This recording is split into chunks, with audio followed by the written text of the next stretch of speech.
All right, meeting will come to order. First order on the agenda is approval of the minutes for July 24th. Approve the minutes. So is there a second? I'll second. Okay, it's been moved and seconded to approve the minutes. Is there any discussion?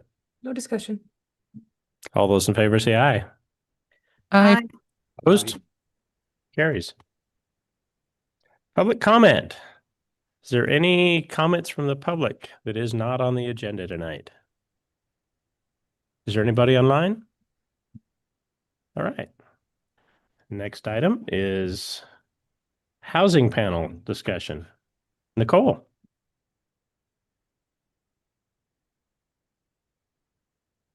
Good evening, Commissioners. Darnell, Senior Planner with Deschutes County Community Development. So I'm just here to give a very brief introduction to today's housing panel. This evening, we have a panel to discuss regional housing planning, which came out of our work plan development process. The Planning Commission wanted a little bit more information on the status of housing supply, construction constraints, how cities plan for growth with housing, et cetera. So I think we have a nice group this evening to give you an overview of housing planning in our cities, both the largest and the smallest in the county. We'll also hear the builder perspective on challenges to constructing housing in the rural county.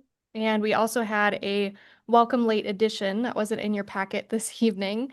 So we'll hear from one of the county's largest employers, the Ben Lapine School District, as well, on challenges in retention, recruitment, and operations related to housing supply and affordability.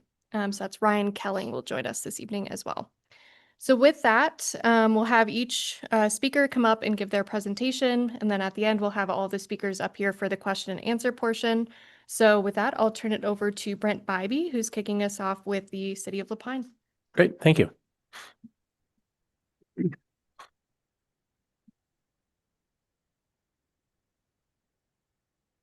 Good evening, Commissioners. I wasn't warned I was going first, but I'm ready for you. So I'm Brent Bybee. I'm the Community Development Director with the City of Lapine. Thank you very much for having me tonight. Heard you folks want to learn more about housing. And so I'm going to run through a presentation, a short one that just kind of highlights really some of the development trends in the city and also some of the challenges that we face currently. Do we have the slideshow going? Awesome. There we go. Okay. I already introduced myself. We'll go next. Oh, do I control it through here? Perfect. Okay. So our current conditions in the city. Lapine is the youngest jurisdiction in the state. We incorporated in 2006, adopted our first comprehensive plan in 2010, and our first TSP in 2013.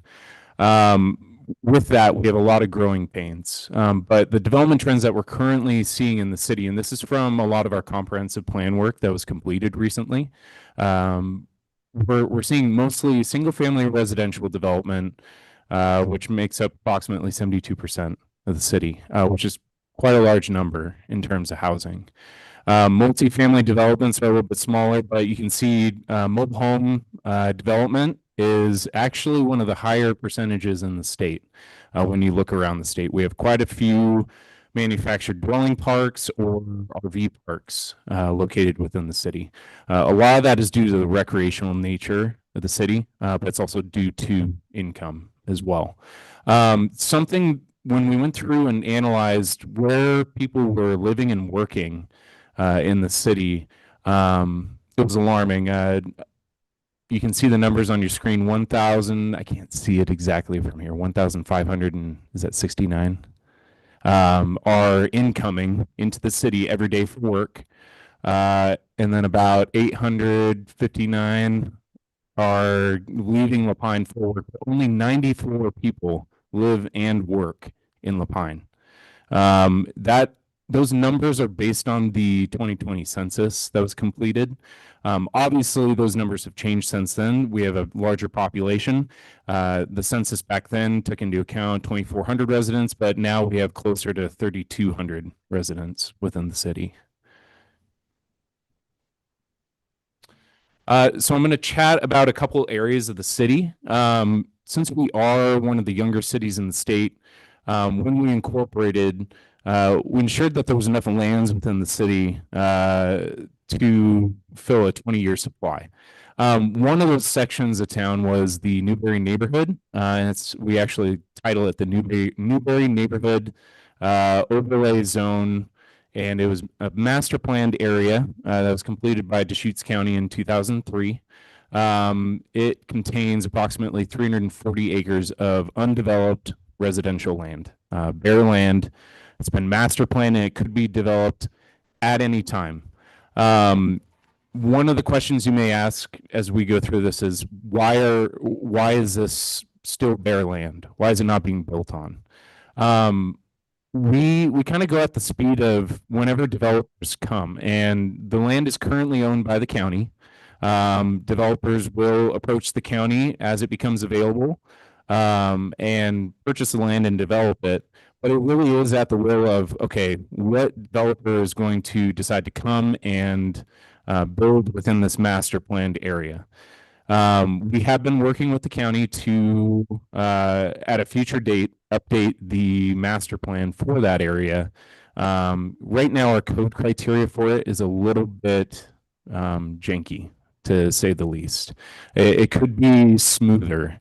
It's almost like someone took a map and they tried to describe it on paper. So we really want to, going into the future, make it clear on what the development standards are within this master planned area, which I believe will make it easier for development going into the future as well. Another area I'm going to cover, which since, in coordination with the county, we decided not to focus on the Newberry neighborhood this year. Our focus has shifted to an area just north of there, which is the Kegel neighborhood. That's approximately 400 acres of residential lands. It is a sagebrush subdivision. If you don't know that term, it's just a subdivision that was created prior to land use law. There was very little regulation in place at the time, and infrastructure in the area is limited. This entire area is dirt and gravel roads with no swales, no sidewalks, no drainage. But we did just complete a $45 million infrastructure project extending sewer and water services to that entire area of town. But the history of that area, when it was under county jurisdiction, deed restrictions were imposed on this area due to groundwater contamination issues, which stated that no partitions could occur on these lots until they were served by city sewer and water. Now that they're served by city sewer and water, we, over the last 2 years, have been seeing I don't want to say a flush, but we've been seeing a large amount of partitions and subdivisions applied for within this area of town. So you take that into account with the lack of infrastructure.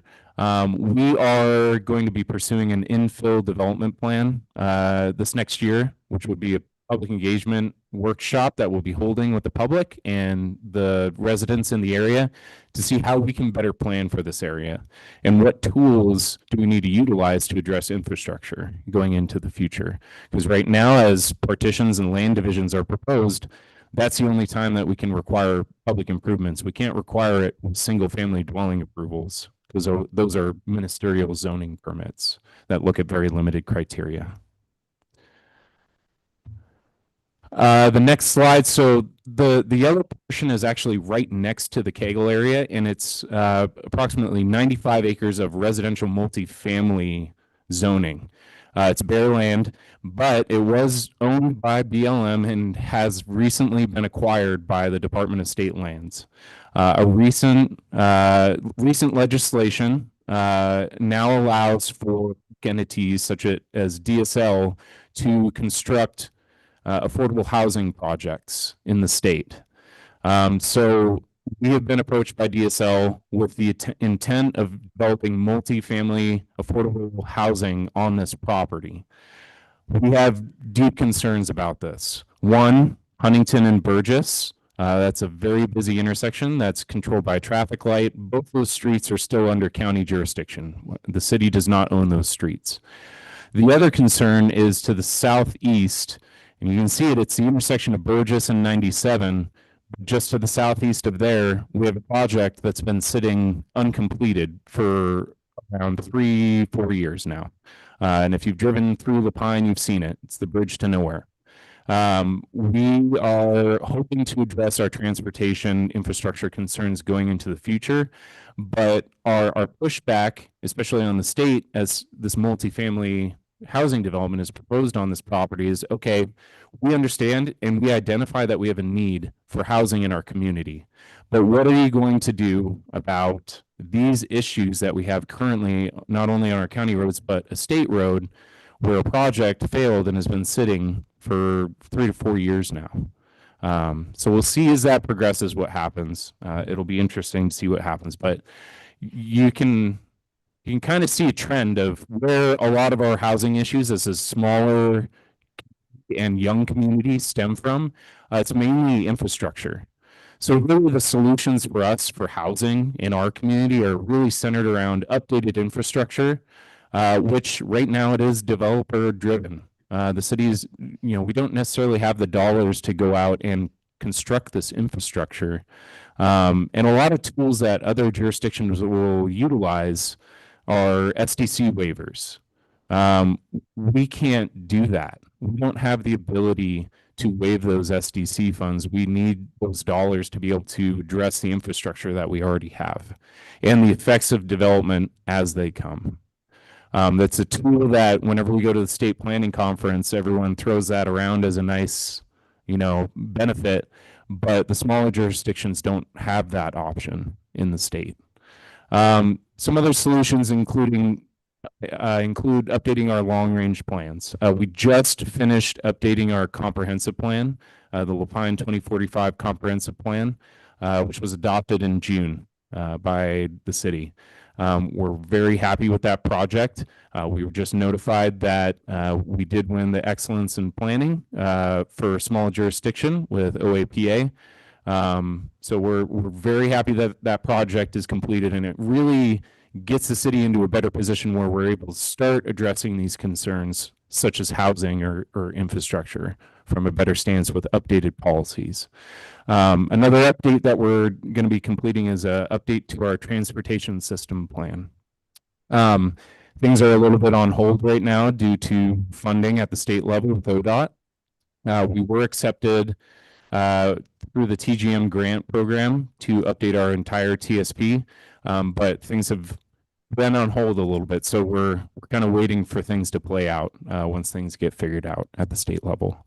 But the only other options that we've identified that we could utilize as well are updated codes, not only to reflect changes in state law that we see, but identifying our own code and finding the barriers of, okay, what is not allowing folks to move forward in a time efficient manner? How do we reduce that, and how do we make it easier and as painless as possible while still addressing the needs of the city and making sure that property rights are protected as well, and the health, safety, and welfare of the community is taken into account. So I'm going to hold off there. I do have some questions that you folks sent in. How am I doing on time right now? Okay. Should I go through the questions or should I probably call it? Okay. Do you have any individual questions for me? Commissioner Stockcamp, did you have something? He had his hand up a minute ago. Sorry, no, you're good. I accidentally hit the raise hand button. My bad. All right, thanks. Okay. Oh, well, we'll catch you in a few minutes. Yep. All right. Thank you. Thank you. Very much, Brent. So next we have Brian Rankin and Matt Stewart from the city. And just so other folks know that we also have, following this presentation, Morgan Greenwood with Central Oregon Builders Association, and then Ryan Kelling will take us home at the end. Thanks. Good evening, Commission. Thank you for having us. Brian Rankin, I'm a senior strategist for City of Bend, and my job is really to lead the long-range planning efforts at the city. My name is Matt Stewart. I am the Real Estate Facilities Housing Director. So if anything. So Let's see here. I'm trying to go between two screens here.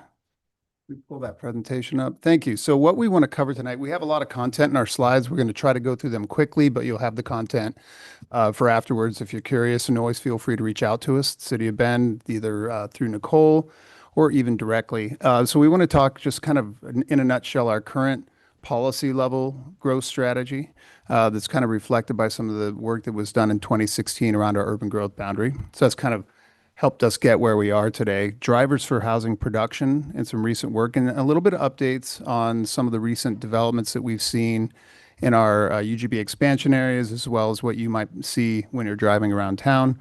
And then some housing production trends. Matt's going to cover that, and current market trends, and then some future planning efforts that'll lead to our next 20-year plan for Bend. So we'll just jump right in. And so just a quick, in a nutshell, we have an existing policy structure that has been guiding growth. And there were some big changes made in 2016 when we updated a lot of our comprehensive plan, which established new UGB expansion areas and also created areas where people could grow up and out. So you'll see new vertical development around town, for example, that looks taller than some of the older developments around town. That was all purposeful and on purpose. You know, overall, we have this a vision to say, okay, we're going to continue to grow and we're going to accommodate growth through two main strategies, growing up and out. So it's not just one, it's not just expanding that UGB, it's not just all through infill and redevelopment, it's a little bit of both. And when we grow out, we're seeking what are called complete communities, which are a mix of uses. So a variety of housing types, from single unit, detached, duplex, triplex, and attached housing, multi-unit housing, schools, parks, and some commercial services and other uses, and in some cases, employment as well. And the reason for that is that it reduces people's need to drive all around town. And we just think it's kind of that's kind of a Bend way of life as well. And it's often more convenient, and there are some other benefits that are associated with that development style. Then we're going to focus a bit on infrastructure in this discussion as well, because infrastructure is a really critical component to producing housing. So I wanted to touch on that. The city is investing in a whole bunch of different kinds of investments in transportation system, as you know, as you're probably stuck in traffic because of a construction project. And that's a lot of that's a result of the GEO bond that was passed that is providing the resources for those investments in our transportation system. But you'll see an increasing focus on bicycle, pedestrian, and transit, in part because that is one way that eventually we can accommodate that growth, hopefully by incentivizing people to move out of just driving exclusively into using other modes of transportation. Our wastewater system is primarily based on gravity. So it's a gravity system to reduce use of electricity, to reduce energy use, and rely on that gravity to get that wastewater out of town for treatment. We have a dual water supply system, groundwater and surface water. We are blessed by both of those systems. However, and we do have enough water in the future for this about a 20-year period. However, we know that increasing conservation is going to be required. And then, of course, codes and programs to implement all of these policies. So let's dive into some of these drivers of housing production. So we're going to cover, I would call it entitlement or zoning. So you have to get the zoning right. So that the market wants to build what the city is planning for in the future. We're also going to cover infrastructure, and we're also going to cover some of the incentives on Matt's side of the house. So this first is a quick summary of the current status, more or less, of the expansion areas that were added to the urban growth boundary in 2016. So all those areas that you see in that brighter orange color with arrows pointing to them, those were added to the urban growth boundary to accommodate enough housing to get us up to the year 2028. So this is a quick review of the status of those. And more or less the bottom line, instead of going through every one, is that 9 out of 10 of those areas are moving forward. They're starting to produce housing. They're all in different states of development, of course. So typically you'll see the infrastructure put into a UGB expansion area. You'll see homes beginning to get constructed. Those homes get constructed in phases over time. And then often some of the commercial uses in these areas will lag a little bit. They don't, developers typically don't build the commercial first or the employment first. Start with the homes and then they get enough rooftops to support that commercial. So you'll see that as you're driving around these expansion areas. The only one that hasn't really moved forward is the one to the southernmost we called it the thumb. So we had thumbs, we had elbows, we had different body parts associated with our expansion areas. But the good news is that all of those are moving forward and all of those are producing housing. There was a special kind of desire or focus on some of the after 2016 UGB expansions, in particular the one-time UGB expansion. That may be one area for your question, so I have a slide on that. There were a couple other expansions, though, that took place after 2016. And all of these are built around, I would call them either special pieces of legislation or processes that the state of Oregon established for cities to use. In all of these expansion areas, you'll see three of them. The original expansion was over 2,300 acres in 2016. Then there was House Bill 4079, which added 41 acres to our urban growth boundary expansion off of Highway 20. House Bill 3318, or the DSL, or Division of State Lands Property. There was a UGB expansion there in the southeast for 261 acres. And then most recently in 2024, Senate Bill 1537, which is the one-time UGB expansion at 91 acres. What makes these special is that they are essentially not following the traditional process. And they're not following that traditional process essentially around making it easier to create housing supply in a housing crisis. And one of the conditions of these bills and these processes is that you can expand, it's easier and it's faster. But when you're developing this piece of property, there's going to be a minimum amount of what's called deed restricted and affordable housing. So they're essentially a guaranteed supply of housing at certain particular price points associated with these UGB expansions. It's kind of like it's easier and faster to do this, but you're going to have to produce housing that's more affordable. And there are different percentages for each one of these projects. In a nutshell, over 1,000 dwelling units that will be deed restricted or affordable will result from these kinds of UGB expansions. So some particular focus on the one-time UGB expansion, Caldera Ranch. This is a quick summary of that proposal. Where this is in the process is the city has selected the site. The city council will select this particular site. It was a bit of a competition between a few sites. And now the developer has to go through the rest of AQUA, kind of a traditional development process, which would be master planning and expanding our urban growth boundary, as long as they comply with the kinds of commitments that they made that match the bill that was passed. So the site's about 91 acres, about 700 housing units. 238 of those will be at affordability levels between 30% of the area median income and 130% of the area median income. Are you familiar with the term area median income, AMI? Matt, jump in.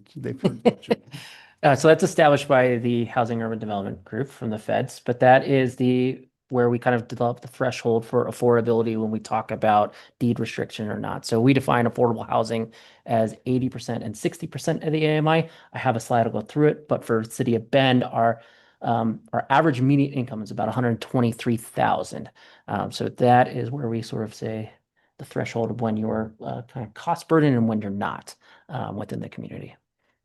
Yeah, so this property will also have a mix of types of housing. 2/3 will be single unit detached, 1/3 in multi-unit attached. There's a small commercial area up off of Knott, which is also across from the high school. So you're going to have some opportunities there as I work down in the Southeast and high school students are like, we just want to walk to someplace cool. Can we do that, please? So there's going to be a commercial opportunity there as well as a small park. And we communicated and coordinated with Bend Parks and Rec on the siting and the size of that site. So it's not just about what's inside, it's also what's outside. That's not all the action. There's action on the inside of the old urban growth boundary. This is kind of a flyover of, I think, a lot of the projects that people are taking note of because they look different than a lot of the older development patterns in Bend. And most of these projects are in some kind of vertical housing, 2, 3, 4, 5, or 6 story housing. Oftentimes they can also be mixed use, which is when you have a ground floor of, say, commercial and office, and then you have residences above. This was all allowed and encouraged through the 2016 Urban Growth Boundary Project in particular key areas, not all around town, but in very surgical areas around town, most of them kind of inner areas of the city of Bend, out by OSU, in the Bend Central District. The intention is to grow up there over time. I think the takeaway here is that, first of all, they're not on big pieces of property. They're creating hundreds, if not thousands of units, but the market conditions have changed considerably. And that kind of housing product is more expensive. And so a lot of these projects are on pause. So they have an approval to build, but the developers are saying we're going to wait because of the existing conditions in the market right now. So another piece of this housing production is to make sure that your codes, as Brent said, you want your codes to be tuned up and efficient to produce the kinds of housing that plans are intending for, that the community needs. So the city of Bend, I could not create a list, by the way, of all the code amendments because we just sit here all night and talk about them. There are lengthy. So we have people that are working on this continuously, more or less, on how to change our code to make it more efficient and build the kind of housing that the community wants and needs, in particular, more affordable housing types. We've removed maximum density requirements. We're allowing 2 accessory dwelling units per property. Tree code is on there as well. Water efficient landscape, housing in non-residential areas. So these are all ways to just get more housing. And then also internal process improvements as well. Another driver here is on infrastructure. These, I'm just going to stroll through these. You'll see these projects, but I'm trying to share a little bit of the intent and the cause, the reason why you might see this project take shape. As you know, many places in Bend are older, and they may not have that kind of infrastructure that is needed to serve the community and modern needs. So there's a project over on Newport, which is a variety of different infrastructure types. You see the street level improvements here in this photo, but a lot of this was around stormwater as well, to make sure that we can now capture that stormwater to keep streets from flooding and avoid erosion, and also having that water go into the Deschutes River. You'll see out on Wilson a number of new project that took place there. This is an example of focusing on more kinds of infrastructure projects that improve the safety, ease, comfort of bicyclists and pedestrians. So a lot of these improvements are designed to make it easier and safer to not be in the automobile. And so as you're driving down that corridor, you'll say, yeah, that's true. Some of the lanes have been reduced in terms of their size, and now you have protected bike lanes, for example, and better intersection treatments. We have Purcell Boulevard connection. This is an example of creating a connection, not really making huge, wide new roads to create capacity and making it easier to get around, but creating more connectivity to give people route choice, right? So we're creating these new links and these new linkages in order to make it easier to get around and provide that route choice.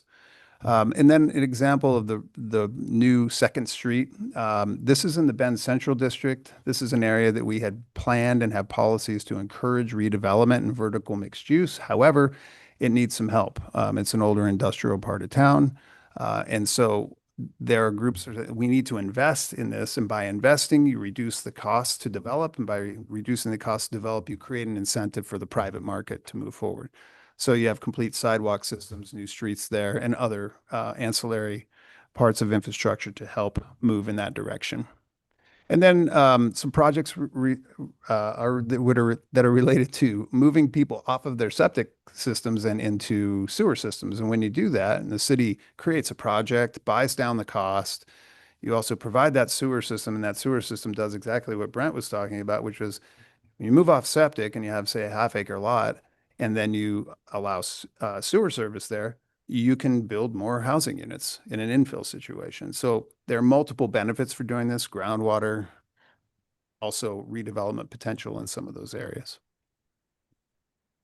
And then it's not just about what's happening today, it's also about looking forward. So the city is more or less continuously in a process of updating its 20-year infrastructure plans because you want to stay ahead of that growth. So the city has a number of different infrastructure plans on our collection system, stormwater, wastewater, water. So we're always looking out ahead. We all have 20-year plans. Look out ahead so you can integrate what your future land use will be, size your infrastructure accordingly, and then get building that so you don't have your systems essentially being a barrier to housing production. Okay, so Matt, I think I'm going to drive, and I'll drive and you Give you a tap. go. Well, thank you. I probably won't have as many pretty pictures as Brian. I have to do a lot more data, so please, if I'm moving too quickly through it, tell me to slow down. I'll start with kind of population trends we're seeing in the city. Looking at our Portland State data, we're about 106,000 people. We have really, over the last 5 years, seen that population growth be about 5% year over year, which is pretty extraordinary. That is starting to level off. We're kind of predicting the next 5 to 10 years will be around the 2 and 2.5%, but it's still a positive growth year over year. Next. This kind of just shows our in-migration or the time. And the dark blue there is really the growth from just births and deaths, whereas that light blue is growth from in-migration. So you can see just a significant amount of our population, 88%, is actually coming from outside of City of Bend limits and into the county itself. And as of 2023, 60% of the people that live in the city were actually born outside of the state. And go to the next.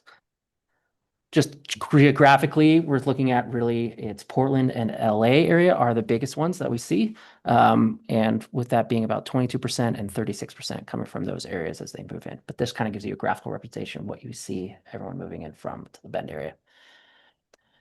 And next, I'll kind of dive into income and affordability. And this is really what we are starting to look at a lot more as a city. It's part of our council goals is really focusing on when we look at incentives and we look at what we're addressing and what we're trying to tackle. We are really trying to focus it much more data driven, looking at those AMI indexes and trying to make sure that what we are incentivizing is actually going to serve a specific need that we need around housing.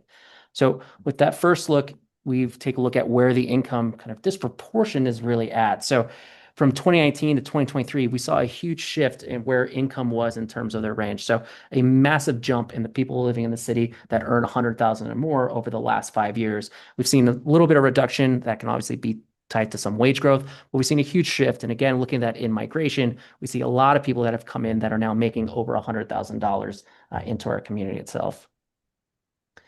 The next one, sorry, can't see always.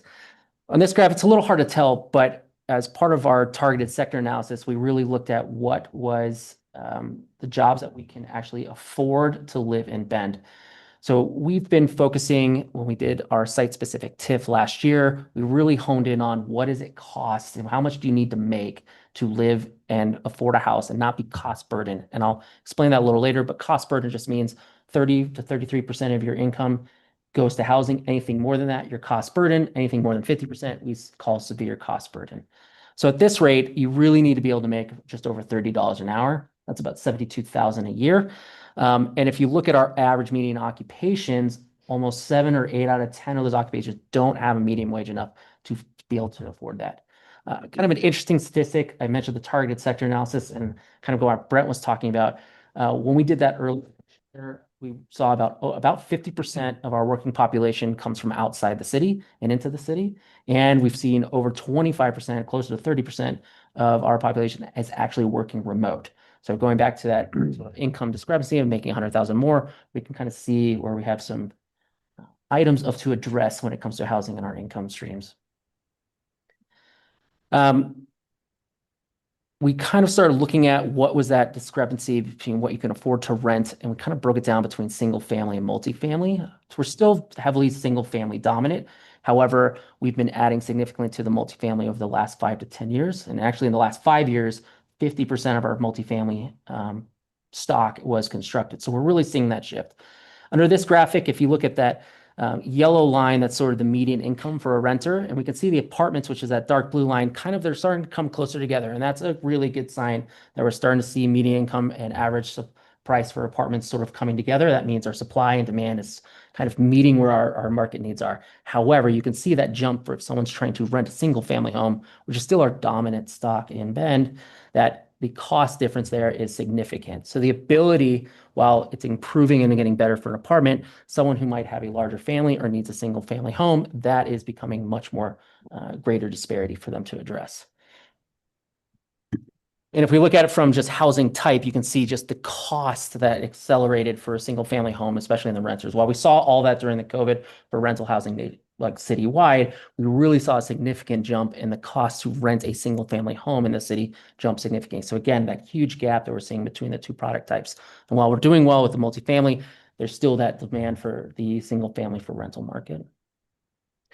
And the next one, it's kind of, I know it's hard to see, but really what it is the median home income that we see for someone who owns a home, and then what you would actually have to earn to be able to buy a home. So I think it's been all over the news, the median home price in Bend, where that's at. This just shows you have to be able to make pretty much over $180,000 a year to be able to afford a home in Bend.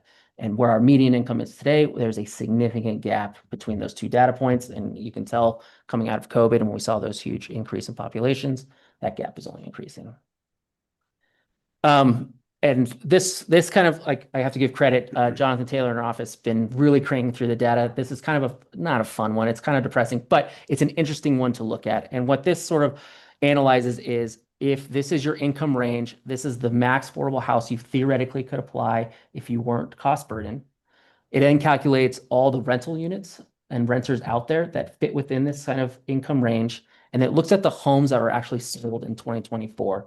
And that renter purchase gap pretty much says, what were your chances of being able to buy a home in Bend based on what you make and where the home prices are? If you were making 150,000 or more, that was pretty close. You see there's 1,800 homes sold and there's 1,900 renters. But if you make less than 75,000, your chance of ever being able to own a home is pretty much zero. So as that number gets to -100, it pretty much rules you out. So we see this huge, massive discrepancy in where our home pricing is and be able to afford and what our median income salaries can pay for the occupations that we employ in Bend. And then this kind of last one just shows the shift in mortgages that we saw the last 5 years. So it shows where the increase where mortgages were in 2019 and then how we've shifted with that home price and that median. And I think the interesting thing here is instead of it being kind of this natural mountain triangle, you see it sort of tails off. So we see this natural progression over $1 million where we now see quite a few homes that are in that range in Bend that weren't when we were in 2019 being absorbed. So how do we kind of look at it? So council pretty much in 2016 after UGB has had a council goal in and around housing. We try to look at the full housing spectrum. Oh, sorry, next slide. My bad. Sorry, bud. You're good. So that ranges everything from the homeless side all the way up to our shelters, all the way to market rate home ownership. So when we talk about how we want to incentivize housing or which housing, we tend to look at it on the spectrum and see which segments of the housing area we are addressing. The goal itself is develop and implement strategies, and we are actually creating a committee to sort of look at that. And I'll talk a little bit about that, but that was part of the council goal. We really framed around data this year, and we used the Oregon Housing Needs Assessment as our kind of data point and trigger. So under that housing needs analysis, it said by 2045, Bend needed 33,000 housing units. It takes into account that we haven't been building enough over the last 5 years. So that's some of that. That would mean we have to build about 2,000 a year. If we ignore that we've been deficient in last years, what do we need to build going forward? That's about 1,400 units a year we need to be constructing. Over the last 10 years, we've been averaging about 1,100. And again, I just mentioned affordability of being over 800,000 last time we checked.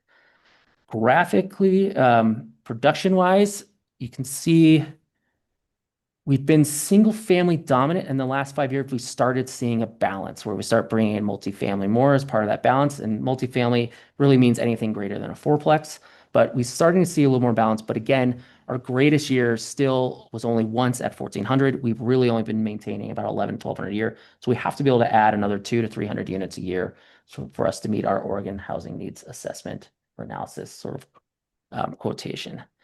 Over a 5-year period, this is just kind of breaking it down by AMI, what units we need.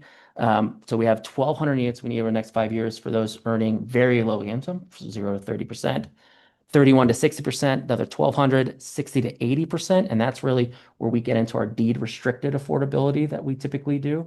And then 81 to 120%, that tends to be what we call kind of middle income housing or missing middle that you obviously will hear a lot. And then usually above 120 is where we get into what market rate. That tends to fluctuate. So in this last year, we saw a market rate kind of hover around 111, 112%, but that kind of tends to change. So usually the 120 is what we call kind of market rate for anyone.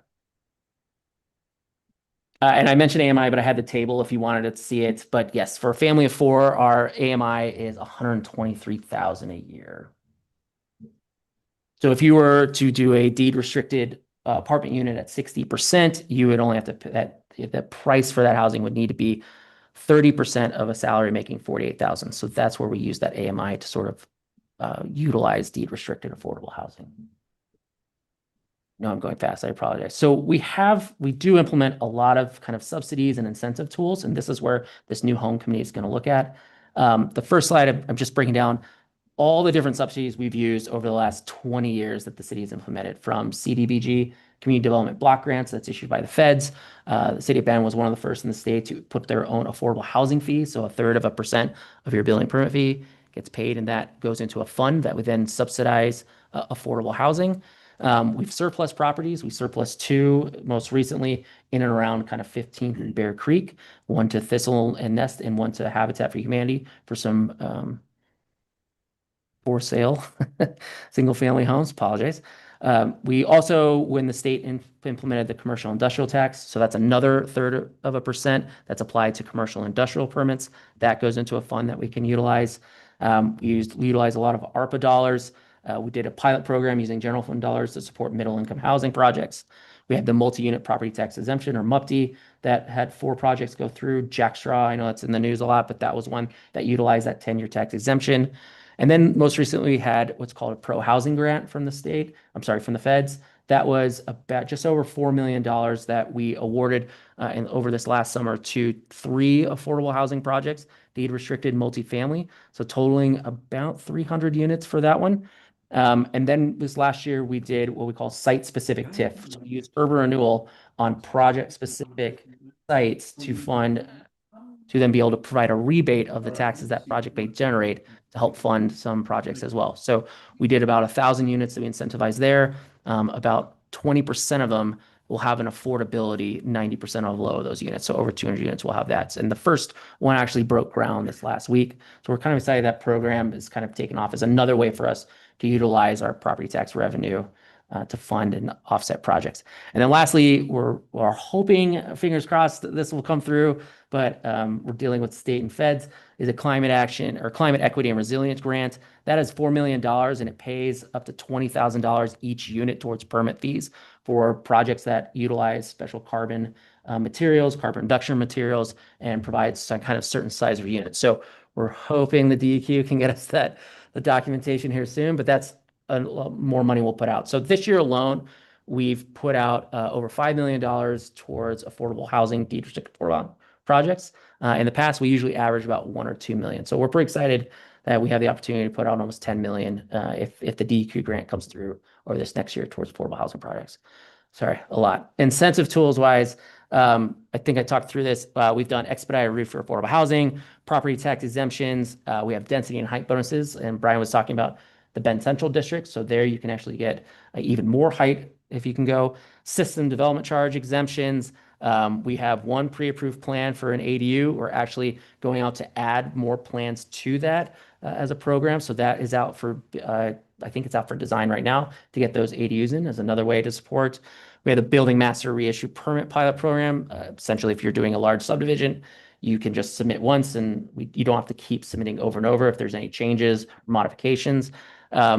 We've done can't even count how many code changes to address housing from the state, but also ourselves. Internally, we sort of joke, we think we've addressed every housing type possible can be built in the city at this point in time. It's just, will someone do it?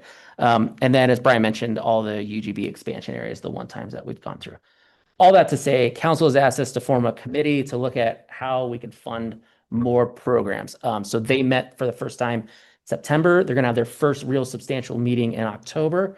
If you want to go to the next one, I'll breeze through it. And they're going to look at a slew of options. So we have about a dozen or 14 different things for them to look at, increasing our fees, land trust, vacancy tax, rental tax, all the way up to geo bonds, credit enhancement, using TIF again. So we're looking really in depth of ways we can either identify a revenue stream or find other incentive ways to promote housing. So that is, we're hope to have some ideas for council in December of creating a new program around that, and then kind of a report and work plan come next summer for what we want to do for the next 5 to 10 years, to support housing. Sorry, one more. Kind of talked all that. I'm using all the time. I don't want to take everyone's time. Oh, we're Next good? one. You can go to the next one. Oh, next one. Yeah, we'll breeze through. There we Oh, there we go. So this is that graphic I showed earlier about the OHNA over the 5 years and what we've been able to incentivize so far. So utilizing that site-specific TIF as well as our affordable housing fee in CDBG and pro housing. This is what we've done just in this last year to support that housing. And if you go to the next one, if we factor in everything that's actually been produced to date, we can see that we've done well in the 80 to 120. We still have a lot of work to do in the other ones. So when we look at these programs with the home committee, we're going to talk about this. Like, do we want these incentive tools to really sort of focus on these buckets so we can address that housing needs overall? All right. I think that, oh, and then what do you want me to, yeah. Okay. What are we hearing? Demand is still high. We still need housing. That's not going to change. Across, we still need a lot and below that 120% AMI range. Interest rates really have been a struggle, but tariffs are also creating uncertainty in the market. We're seeing a lot more builders coming forward needing a sort of equity injection, so more cash up front or SDCs paid or some way to reduce the introductory sort of hill to get over. Supply chain has gone up about our cost of construction since 2019 pre-COVID has gone up over a third, so about 33% in costs. Labor is going down, the number of labor. That's a concern because if we lose that labor pool, Bend is kind of on an island. We have to go get that elsewhere, and that would be a huge cost to kind of pick back up. But we've been very well in absorbing the multifamily that's been produced, and we're still want to keep that sort of the median income and supply of housing as close as we can. So we're still pushing to incentivize the multifamily. We still incentivize for sale or home ownership programs. And those are still critical for us as we get going. And we're bringing more land on in Juniper Ridge. So hopefully that addresses more industrial. And with that, we can create more opportunities within that core area to build up and mount out. Sorry, that was a lot. No, Matt, Matt gets to oversee the real estate, which includes Juniper Ridge and all the issues associated with Juniper Ridge, as well as our facilities, as well as the housing department. They're all under Matt. So really, and he has a lot on his plate. He can just do this all day. He loves this stuff. So I'm going to jump through to buy a little bit of time here. And let's see if we can get it to catch up. Come on. There we go. There we go. This was like the inspirational thing about how we're going to plan for growth in 20 years. But needless to say, the end of this presentation is, okay, this is all the work that has been done, the work that is being done in recent history, some of the efforts that the city council has in the near term. And one of their council goals pertains to our work in the growth management division, which is to do another 20-year plan for Bend, akin to what was done in, say, the 2016 urban growth boundary project. What's entailed in that is establishing a new land base and vision for how to support our economy, how to produce housing, and in particular, when Matt mentioned these numbers from ONA, what that means, those are state requirements. The state is telling us in Bend, this is how many housing units you will produce in 20 years. This is how many you will produce each year. And you will produce them in these affordability buckets. And as you noted from his presentation, you saw that we're doing okay at the higher end of the income spectrum, the 120% AMI and above. With all the incentives in place, pretty good success in that 80% area median income. It's really in the lower income spectrum and the ranges where that needs direct subsidy, and that is one of our greatest unmet needs.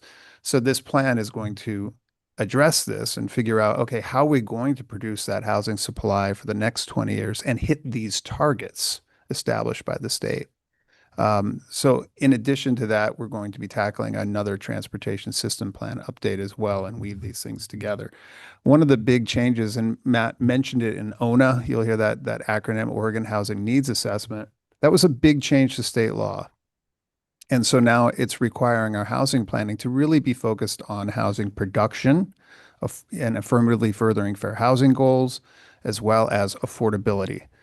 So we're focused, and there are built-in mechanisms for the city to report back how much we're producing, at what income levels, and doing this on an annual basis. And if the city doesn't produce this housing, the state will come in and do a housing acceleration program. So there are a lot of mechanisms established through the state through that law that is now applying to the work going forward. And then there were the climate friendly and equitable communities rules that were passed that will really shape how the transportation system is going to look and function in the future.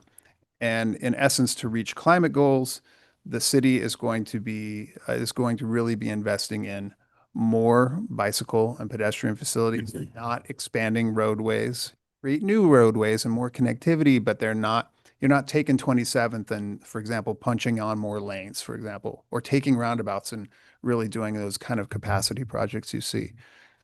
They are really asking us and requiring us to drive less as we grow.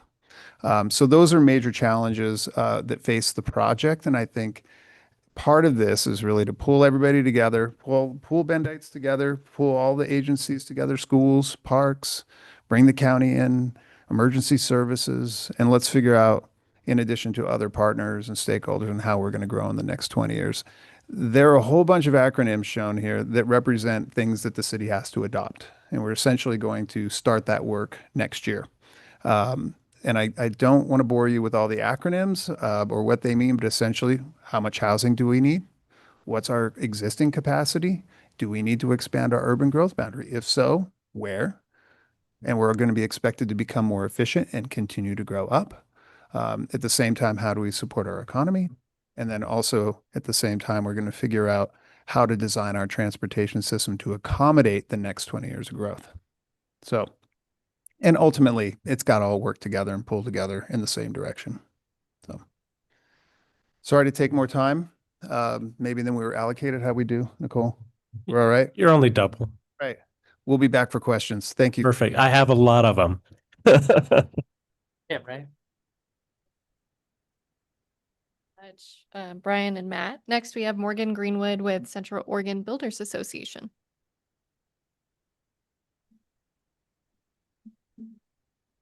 Thank you, Commissioners. I had the horrifying experience of opening up my file to discover that my PowerPoint had been corrupted and transferring it from one computer to a thumb drive to another computer. So if you'll indulge me, please time travel with me and we can look at some hard copies like we did back in the turn of the century, if that's all right.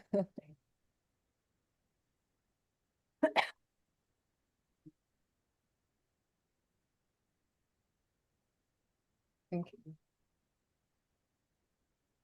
Thank you very much, Brian. In the interest of time, I'm going Thank to you. get going here and also want to be mindful of how much information you all have already been asked to absorb. So I'll do a quick cursory overview of some of the progress that was made in the 2025 state legislative session, talk about how that can apply kind of across the regional context. And then when it's time for questions. Could you talk just a little closer to the mic? I mean, you have a nice soft voice, but Pardon me, I Chair can't quite Cyrus. hear you. There we go. Thank you. My name is Morgan Greenwood. I do government affairs with Central Oregon Builders Association. Most of my work is in the city of Bend, but we advocate across the Tri-County area throughout Crook, Deschutes, and Jefferson County. I also live in Sisters, so I have a slightly broader perspective on development across the Deschutes County region. So I think I'm going to start here with some of the most horrifying numbers that we'll see today. Folks are aware, and thank you to Matt for giving us the primer on what these median home prices are actually looking like right now. Deschutes County's median home price is coming in at $759,500 right now. Bend specifically is at $939,300. I will say that is for September specifically. So in the last 11 days, it could just be that there were some extremely high ticket homes that were sold. And by the end of the month, that number may come down a little bit. Redmond is at $517,987. Sisters is at $837,250. and La Pine is at 413,723. So I won't dwell on these too much. I think folks are aware of the need. We're talking about extremely high housing costs. Again, to emphasize, that is the median home price. And so the goal, of course, is housing production to drive those median costs down. To that end, in this most recent legislative session, the Oregon Housing Needs Analysis was codified in statute. So you heard Matt reference that, and on the piece of paper in the back, there's a table from that document itself that goes through the actual number of homes needed in each jurisdiction in Deschutes County. And the table also breaks it out by AMI. So now that we have a primer on what AMI is, we can really think about what those homes, what it would mean to build that number of homes at those price points there. To that end, and recognizing that those are very ambitious goals, the legislature approved a few bills this past session to help expedite and improve the process for this housing construction. Specifically, Senate Bill 974 is intended to really streamline review timelines. As this body is well aware, there has been a statutory requirement associated with land use permit timelines for the last 50 years or so.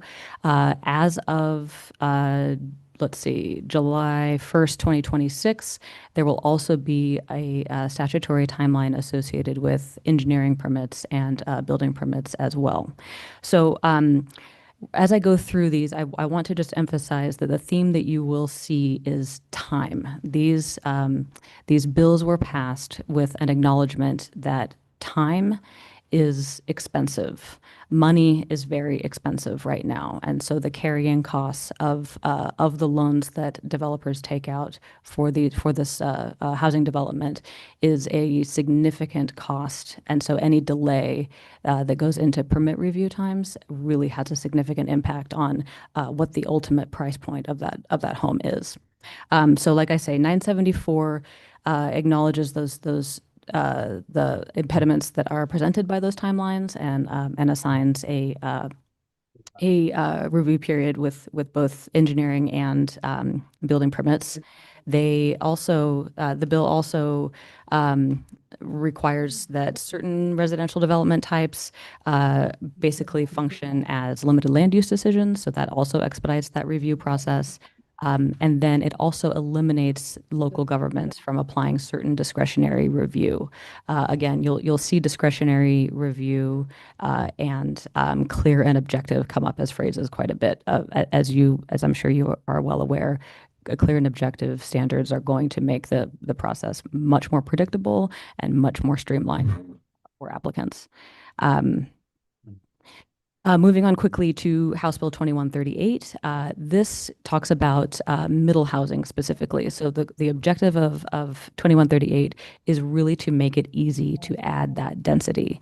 This eliminates the need for UGB expansions at a greater frequency. This allows for housing types that are typically more affordable to certain AMI to be constructed. So again, an acknowledgement that in order to meet the objectives that have been outlined in the Oregon Housing Needs Analysis, some legislative support comes along with that. Similarly, expedited land divisions and review timelines. This basically allows for middle housing land divisions to happen in a much more expedited fashion. Previously, they required a traditional subdivision and then take each parent lot to subdivide further. This allows for those smaller lots to be subdivided right out of the gate. And again, that clear and objective standards requirement. So that predictability, the reduced timeline, what ultimately adds up to an expedited review process. I'm going to skip really quickly here then to basically how counties can support housing development. So we've heard from two very different cities within Deschutes County, and certainly the tools that are available to for the county to utilize for each jurisdiction is going to look very different. you guys partner with individual jurisdictions when UGB expansion is requested. So that partnership is very important. And we're seeing the expedited UGB expansion in Bend right now through Senate Bill 1537. We're also watching a traditional UGB expansion happen out in Sisters. So it's unusual to have one of each in one county, but we have the opportunity now to see that work, and the county's partnership for both has been imperative for both of those to happen. Similarly, those financial and incentive tools that Matt talked about, that City of Bend is working through right now, the county has the ability to utilize their own. So again, this past legislative session, Senator Broadman ran a bill that expedites that essentially allows for local improvement districts to occur in both urbanized and non-urbanized land. So allowing for those LIDs is going to it's not a direct financial contribution or a direct financial incentive, but it is a tool that allows for basically much easier infrastructure development between as an agreement between landowners. Similarly, land banking within the county is a tool or a strategy that can be employed. The county owns land within, I believe, all 4 jurisdictions in the city. So land banking specifically for housing development, and of course, surplus land is a strategy that the county has made very good use of already. Regulatory streamlining, so permit coordination. You guys have an excellent permit department. I'm very happy to go on record to compliment your permit review department. They have done an extremely good job providing those timelines and setting those applicants up for success for a streamlined review. And then again, just aligning with this with the state mandates that came out of this most recent legislative session, ensuring that there are clear and objective standards, ensuring that there are some sideboards around design appeals. And then finally, the concept of an affordable housing trust fund, so a dedicated revenue stream that is designed to support smaller jurisdictions that don't have the capacity to raise revenue on their own, a way for the county to come alongside and help for smaller jurisdictions to urbanize within their own UGBs, limit the impact of housing development outside of UGBs in unincorporated county land. So that was extremely fast, much faster than I expected it to be. Any questions now, or Nicole, would you prefer that I wait until we get to the panel period? Have any questions now? Feel free to ask just on her presentation since we have a few minutes, or Ryan Kelling is next. His presentation is about 10 minutes or so we're pretty close to the Q&A. And go ahead if you want. I'm going to wait on mine until we get the roundtable. Okay, so a question that may end up being one others want to address too, but specifically for your role, I'm really concerned about the labor pool of construction workers. And so I wondered if you could speak to if that is a concern also for builders and developers who need to hire people who maybe are a long way underneath that 120% AMI. You frame that as a yes or no question, Commissioner Kiris, and I'll just say yes. Yes, there is significant concern. We have been very fortunate to have strong partnerships with COCC, with OSU, with Heart of Oregon Corps, with Cascade East. So there is a strong collaboration in helping to develop that workforce.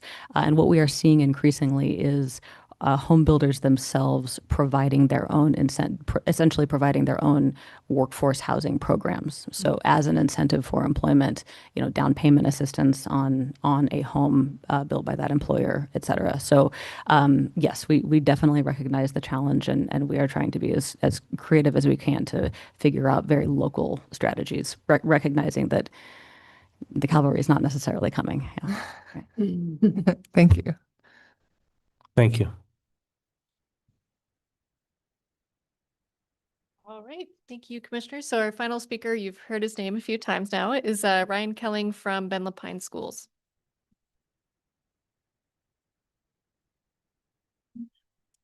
Good evening, commissioners. Thank you for having me. While I prepare to share my screen, I just want to say I am about to personify the one of these things is not like the other compared to the others. I'm going to give you a lot of qualitative data and not a lot of quantitative as I would like to. Sitting through some of these presentations, I was like, oh, I misunderstood the assignment and I would do something different now. But I think I can lend a voice. I have no idea how to share this thing. It's like it's 2019 again. Just while I get set up, I wanted to note, which I forgot to in my original presentation, that we did get some information from Cascades East Realtors Association. So we originally planned for someone to be here today from that organization, but they're going through some staffing transitions. So in that place, they provided a very brief breakdown of median home price kind of details for Central Oregon, for Deschutes County specifically. So in that handout, which I've also emailed to commissioners who are remote today, there's some detail on for 2024 and 2025, the median home price in the rural county in each of our cities. There's also a breakdown of price per square foot, the average square foot that they're seeing as well with these sales. So some interesting information from Cascades East Area Realtors as well. All right, looks like you're all ready to go. Yeah, thank you for that.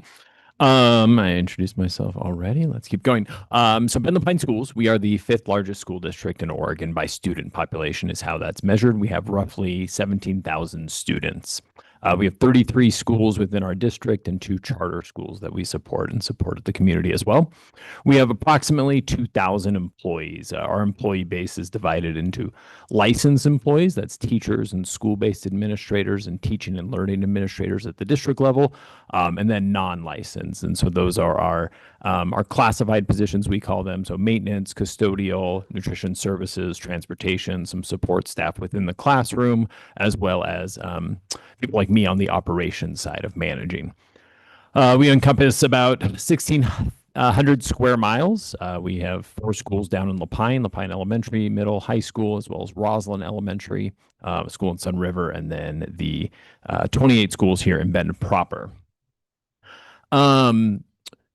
It's a presumption that most of our employees live in Bend, even those who serve South County. And for our Lupine schools, we hear a lot about the barriers of hiring. When I have a position in Lupine, I know it's going to be a difficult recruitment. One of my jobs is to do set up systems of recruiting most of our employees, and then I do individual recruiting for our executive positions, principals, assistant principals, and district level administrators.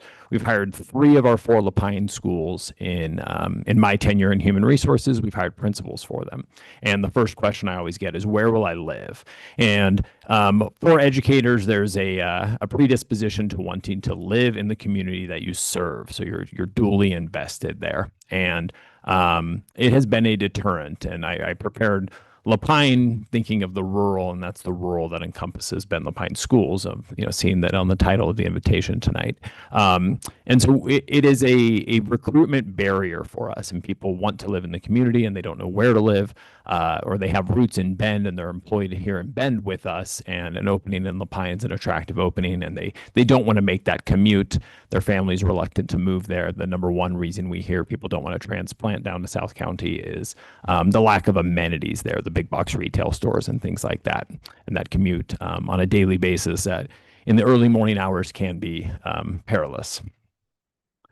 And so as an employer, our desire is to be an employer of choice. We're the 2nd largest employer in Central Oregon. And we have some different ways that we're looking at how can we support our employees. And when it comes to getting high quality educators down in Lupine, one of the things we do is we work with commute options. We have a van pool subsidy. And so we pay Cascades East Transit to transport. I think we have about 16 riders who go down there, and there are 4 different routes we run every day to bring educators to work, and so that they're not on those roads, or they're saving money on gas, which is also an expense and a deterrent to making that commute every day as well.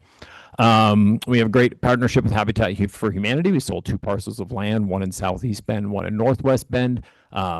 18 and 15 units respectively. That'll be at about 80% of the AMI. And those will be, the first go round will be exclusively for employees of us, not necessarily teachers, but any employee in Bend Lupine who hits that 80% mark. Our average salary for teachers is roughly $64,000. And so our non-licensed staff, I would say about 95% are well below that mark. And so they would be eligible for some of that housing. That's our, we cover a large swath, like I said, about 1,600 square miles here in Central Oregon. That's the South County, so serves Sun River and Lapine. Funny enough, like it's such a big thing that I had to get our map maker to make me a special graphic to fit on one slide. It just would not do it. I'm jumping all over the place because I'm recognizing that I'm not as prepared as I would like to be with some data here. But anecdotally, I'll share, we want a stable staff. We want our students who show up in kindergarten to understand the bus driver for 6 years as they get through 5th grade before they go on to a new route in middle school. And housing is continuously listed as a reason people leave. We offer all of our employees exit surveys when they separate from the organization, and it is far and away the most frequent thing we hear is that housing costs and the cost of living here is too expensive. Housing is always the driver of, I can't afford to live here anymore. We don't control our revenue source, and so it is not as simple as just offering more money to our employees. And so if we can do whatever we can to partner. We're not in the home building business, we're not in the real estate business, but we are in the business of supporting our employees. And so that's where things like the commute options and the Habitat partnership really come in, of where we want to do everything that's within our power, albeit limited, to make sure that we're supporting our employees and that they have some options available to them so that the greater public can benefit. The public schools don't just serve the school age families who are within our boundaries. They serve the public where they make up, and being able to serve a community and being able to live in that community is very important to a lot of us educators. I know there are some points I missed here. I'm just thinking about everything that I didn't prepare. But I've gotten to my thank you slide. I'm well under time. I recognize that. And now I imagine you'll have more questions for everyone else but me. But sincerely, thank you. I appreciate it. Great. Thank you.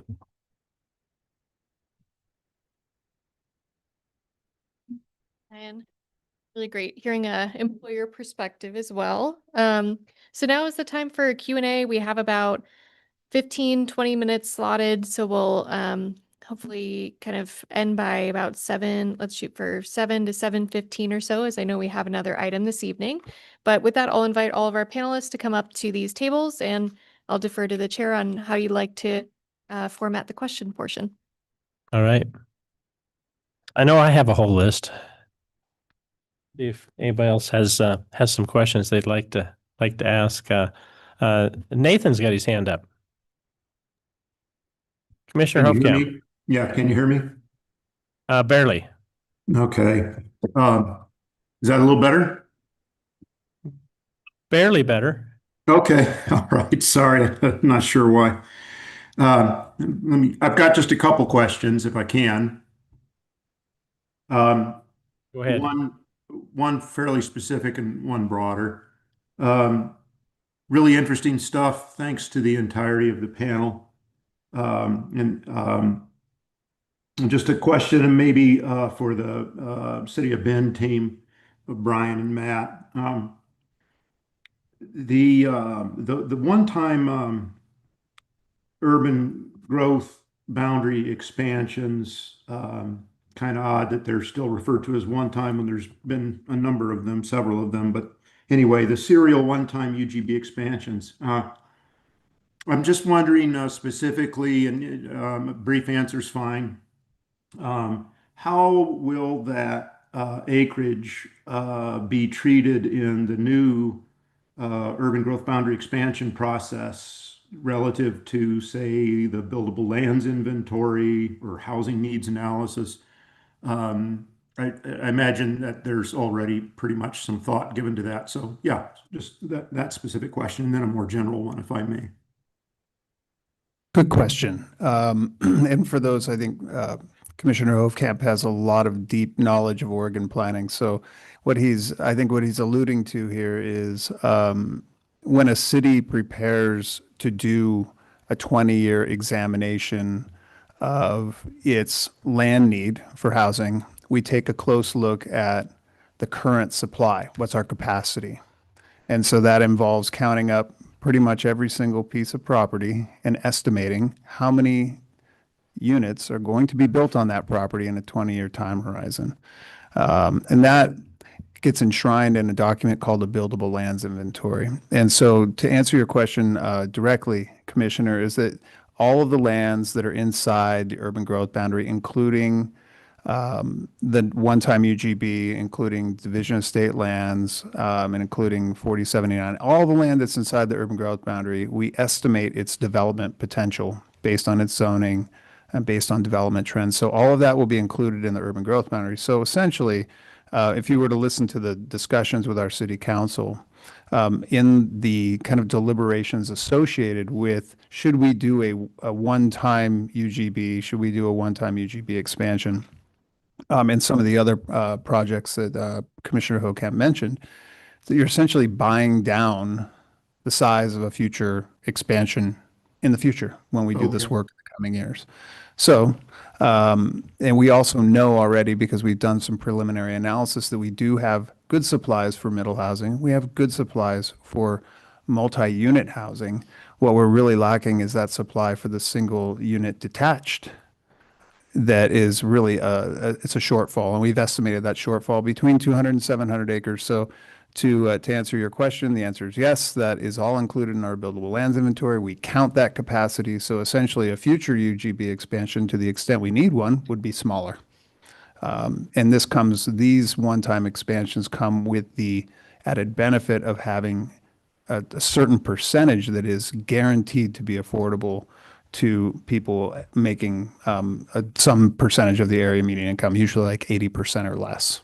And to a note on the school district issue, a part of the Division of State Lands project, there is a preference given for affordable housing to a certain number of those acres is going for a preference for people for an educational provider, including Ben LaPlante Schools. So there's a little provision in there that's really targeted to educational providers. Excellent. Did that answer your answer. questions? Yep, excellent answer. Thank you very much, Mr. Rankin. Chair Cyrus, may I have the opportunity for one final question, or do you want to move to another? Certainly, go ahead.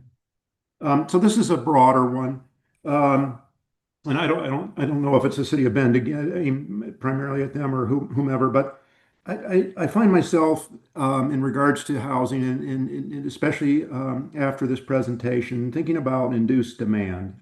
And we have understood induced demand in regards to traffic infrastructure for some time. In fact, Mr. Rankin's presentation briefly alluded to, we're doing things differently now, and we understand that simply building more lanes of road or wider roundabouts and so forth doesn't solve problems of congestion and so forth.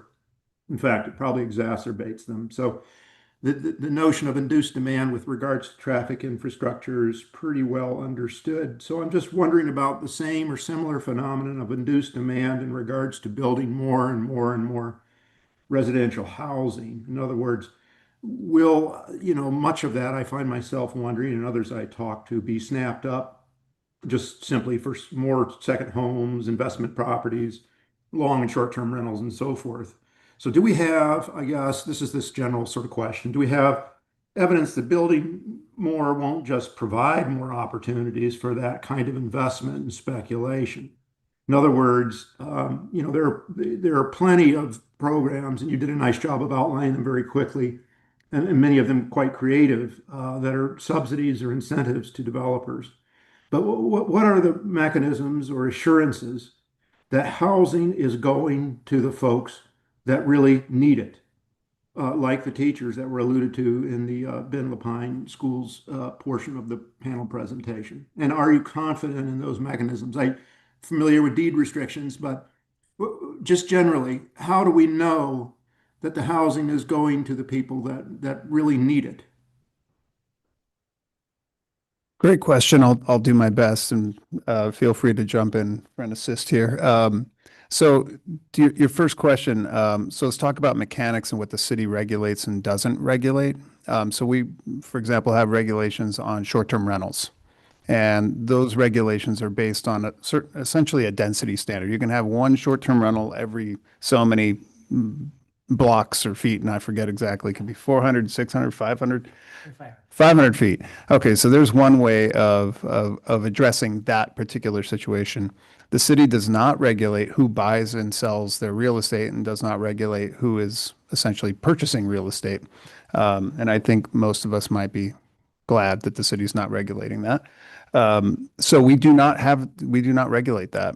And so to your point, Commissioner, no, we cannot establish any kind of standards on who is going to purchase a home in Bend or purchase a piece of property or a unit and what they do with that unit. They could keep it vacant. They could rent it. They could live in it.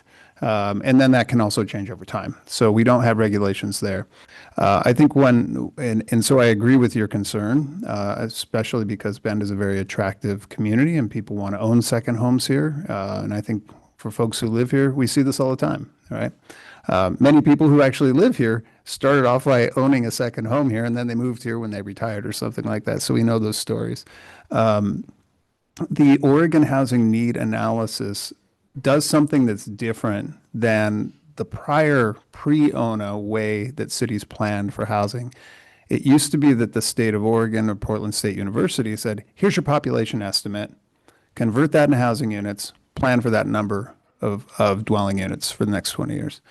What ONA has done is they do that. They calculate your population growth. But then they also add some factors. One for houselessness, how many people need to be housed that aren't counted in that population estimate. Another one is they have a factor for second dwellings, essentially second or vacation dwellings. And those tend to be at the upper end of the housing spectrum and affordability. And then they also are adding a factor for undersupply or underproduction. So to answer your question, I don't think we have all the greatest tools, Commissioner, but I do think the state recognizes this and has customized some of their ONA need estimates for different communities based on the fact that there are some communities that just have more of the second home, vacation home kind of presence in their community than others. So I would have a follow-up question to that, and if we could be concise as far as an answer, since we don't have all night, but do you have any demographic information, for example, on your affordable housing? Is this going to local Central Oregon employed folks? Are they unemployed? What's the status of your affordable housing that you're creating? Is it filling a need or just being filled with people? Yeah, the answer is if it's a deed restricted, we do have compliance. So we do see all that and that's verified and they have to be working within the county to our, so we do know that for the deed restricted. When it comes to for market home ownership, we're obviously battling fair housing laws and what we can and can't restrict. We don't have an idea necessarily where those are going. I do want to just add, you have to remember a lot of the stock here in Central Oregon for housing is new and new tech typically is on the higher end. So that is a challenge for us. I'm sure all of our planners are in their back head going back and like, yeah, as things age, it becomes more affordable and supply and we get into that. So that's something we look at too. And I think as Brian mentioned, those O numbers, it's really pushing us to really assign and do deed restricted and things like that for new units, which is a challenge because as things age, we send it to that price drop and we can kind of get, I hate using the term natural affordability, but that element of housing stock and supply helps assist that. And that is something we look at all the time is we're so focused on new because we don't have a lot of stock that's aging that can actually help with that. And we've kicked around. I think as we evaluate this home committee, they're going to look at, should we have a rental registration fee? We do that for businesses. And do we want to do that? Something Eugene, Salem, some other jurisdictions do. They also do a lot for rentals rights. So how do we would use that fee? So that would help us understand that too. There's other programs in other mountain towns where they go in and they actually subsidize, go in and knock on it. If you're doing an Airbnb, it's like, we'll pay you the difference if you'll rent it to someone who's local. So those programs exist. It's just, we need money. So Thank you. Thank you Questions? for those responses. Appreciate it. What's that? Thank you for those responses. Just said thank you. Oh, sorry. Still having a hard time hearing you. Do you guys any other questions? I do, but I'll No, discussion. Our I already did one, so you can go. Go ahead. Thank you, Chair. My question is, I think sort of similar. So for the city of Bend, because Bend is obviously growing very quickly. So there, we talk about the need for more housing, and incentives for more housing, but then there was also the numbers or the map that indicated that a number of projects are on hold. So how do you balance the developers want to hold off to see what's going on, but the state wants and the city wants and the county wants to provide more housing. So how do you balance these possibly opposing goals? Fight every day, I would say. That's where the incentives come in, and we try to, and I think you have general ideas of where you want to incentivize and how much, and then you start going to like, do we want to add risk to that in order to get that supply going? And we're at that point where the cost of construction, the equity that's needed up front is the challenge for getting the incentives out. We can do a lot with rebates and things of that manner, but getting the upfront costs in to get development over that hurdle is a real challenge today. I would, council states it pretty much every meeting. It's the opportunity costs. Like, what is the foregone? If we don't do it and we wait, do we continue to lose labor supply? Do we continue to sort of the housing with a reduced supply increase the cost? So we're constantly going, how do we get, especially the programs that are on the ground? So the city has actually extended land use planning permits, so they can get a 1-year extension, so we can get those programs that have gone through and made investments. Those are the ones we want to try to get to the finish line. New ones out of the ground, we can kind of like, hey, we need you to put some skin in the game, for lack of a better term. But those have actually shown commitment, gone through planning, got land use decisions, and now are struggling with costs. So those are the ones we've been sort of fine tuning and focusing on the last couple of years. Like, how can we help you get out of the ground? Because you've already made an investment. So do you really want to write that off? Because that would be a loss for everybody. Great. Thank you. Go ahead. May I add to that? Sorry. So I'm just going to give a small town's perspective as well. So the trends that we're seeing in Lapine, I think there's more, especially developers no matter what kind of mindset is portrayed, money is always a factor, and there always needs to be a profit, and that's totally understandable. Development in Bend, you're going to get more of a profit. If you're developing in a smaller community, you're not going to get as much of a profit. That's why when we look at the large tracts of land that we have down in the city of Lapine, they sit vacant, and there's not really a ton of attention. However, there are developers in the region. We have a number of developers down in the city currently as well that are aiming for that market, and that's why we see those numbers of so many people traveling to or from Lapine and not really living in Lapine and working, is because we have developers that are trying to meet that middle housing need, where they are building homes that have around 800 to 900 square feet of living space, and the homes are selling around 400,000 on a single family lot, which is impossible to find in Bend. So it's possible, but again, I think it really differs between the size of the jurisdiction in terms of growth pressure and also income for developers as well. So, and I'm sure they could speak to that as well. I think that's the challenge, right? Is regardless of the profit margin, infrastructure costs the same amount to put in. So we see that challenge in Lapine, beautifully illustrated here. We see that challenge in Madras. Sisters is the one sub 10,000 town in the region where there is a profit margin there, right? They are a significant outlier, but that's where those as Matt alluded to, those upfront costs can really start to buy down and make a big impact in smaller communities' housing stock.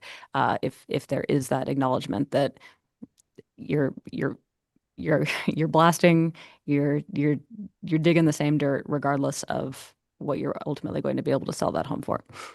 Great. Thank you. Commissioner Hofkamp, or excuse me, Stopkamp. Sorry.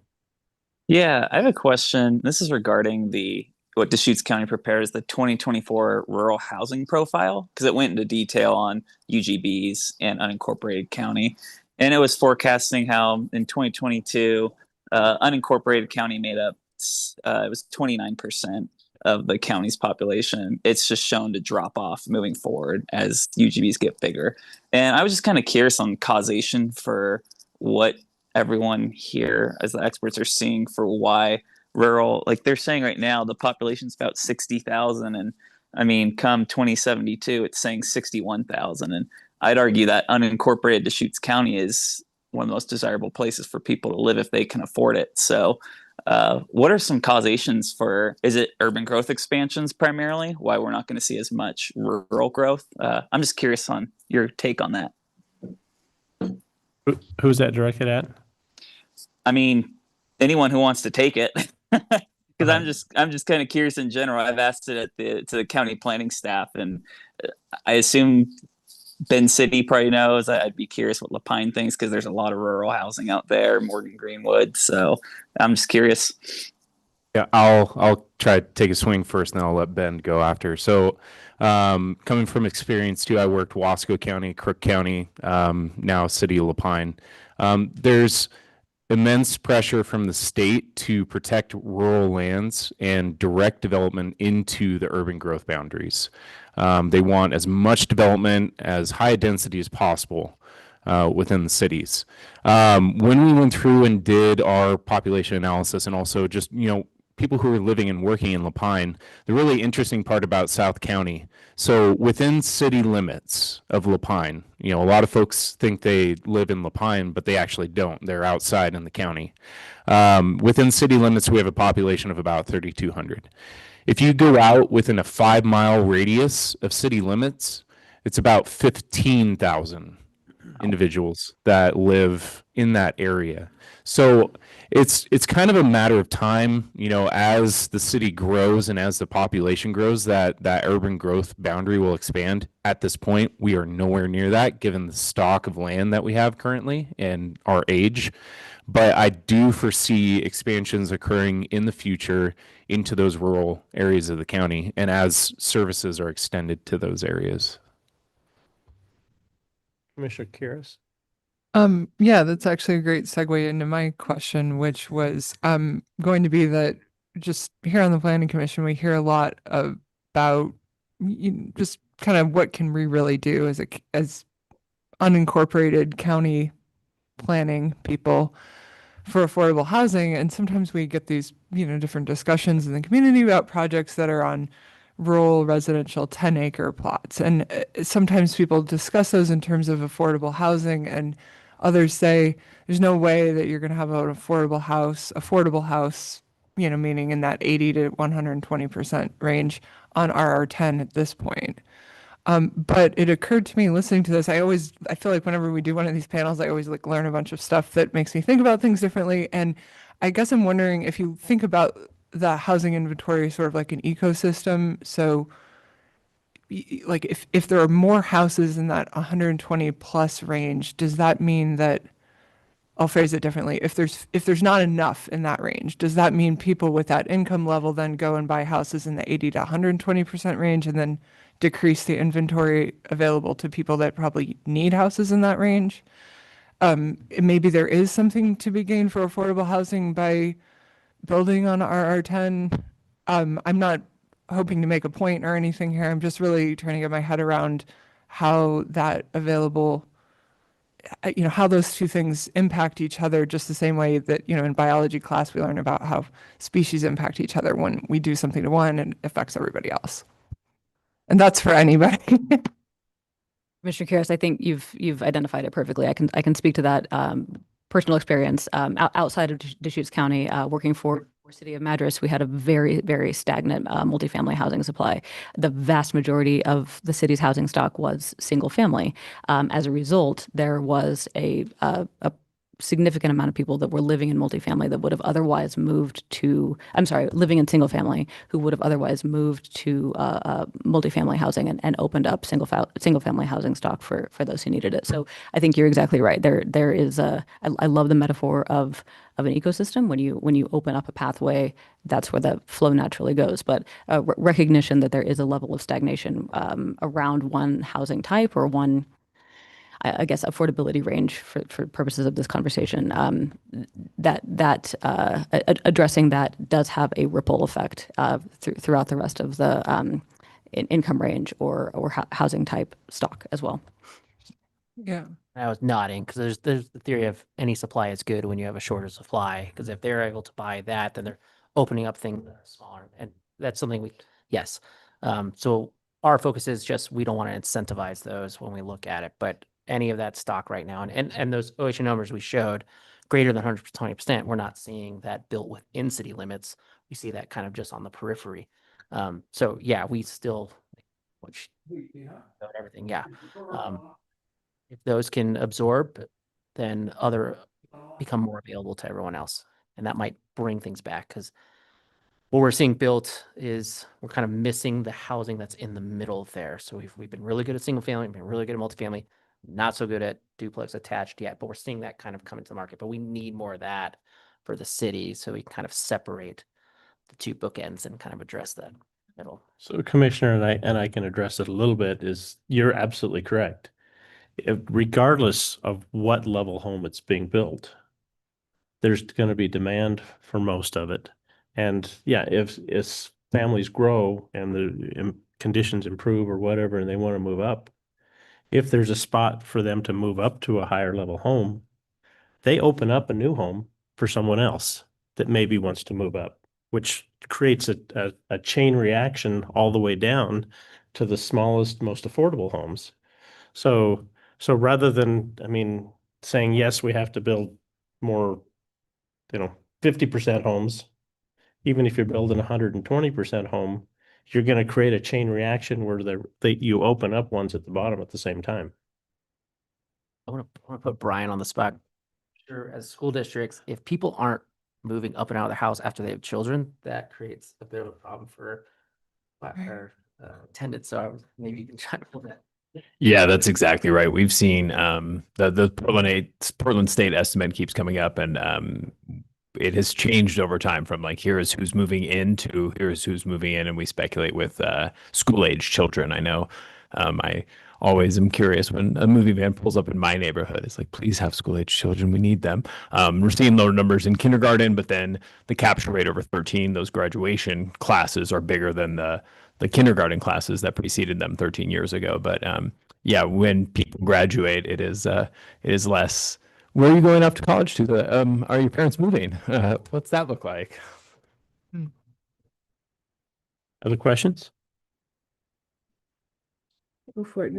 I'm absorbing. Go ahead. My question is for Lapine. You had mentioned RVs.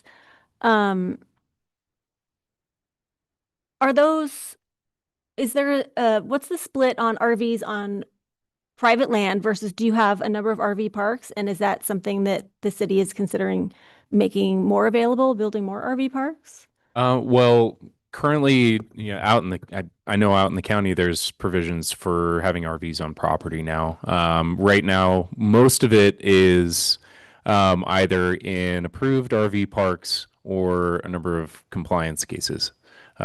So being a small jurisdiction and a community development director, I am the current planner, long range planner, and code enforcement officer. So, but a number of code enforcement issues, but our goal going into the future, because that type of housing should not be looked down on. It meets a need, and that and manufactured dwelling parks as well meet a need. We're actually going through a robust code update this fall, which will include an entire overhaul of our manufactured dwelling park code criteria. And we're going to be looking at our RV park code criteria as well to see what we can do to improve it for the community. So, yeah. Does that answer your question? Yeah. Great. Thank you. Okay. Yeah, I've got about 10 of them. But primarily with regard to some of your comments for the city of Bend with regard to increased density, increased housing, additional traffic loads, but at the same time reducing the road capacities so that you have no way to accommodate the increased population.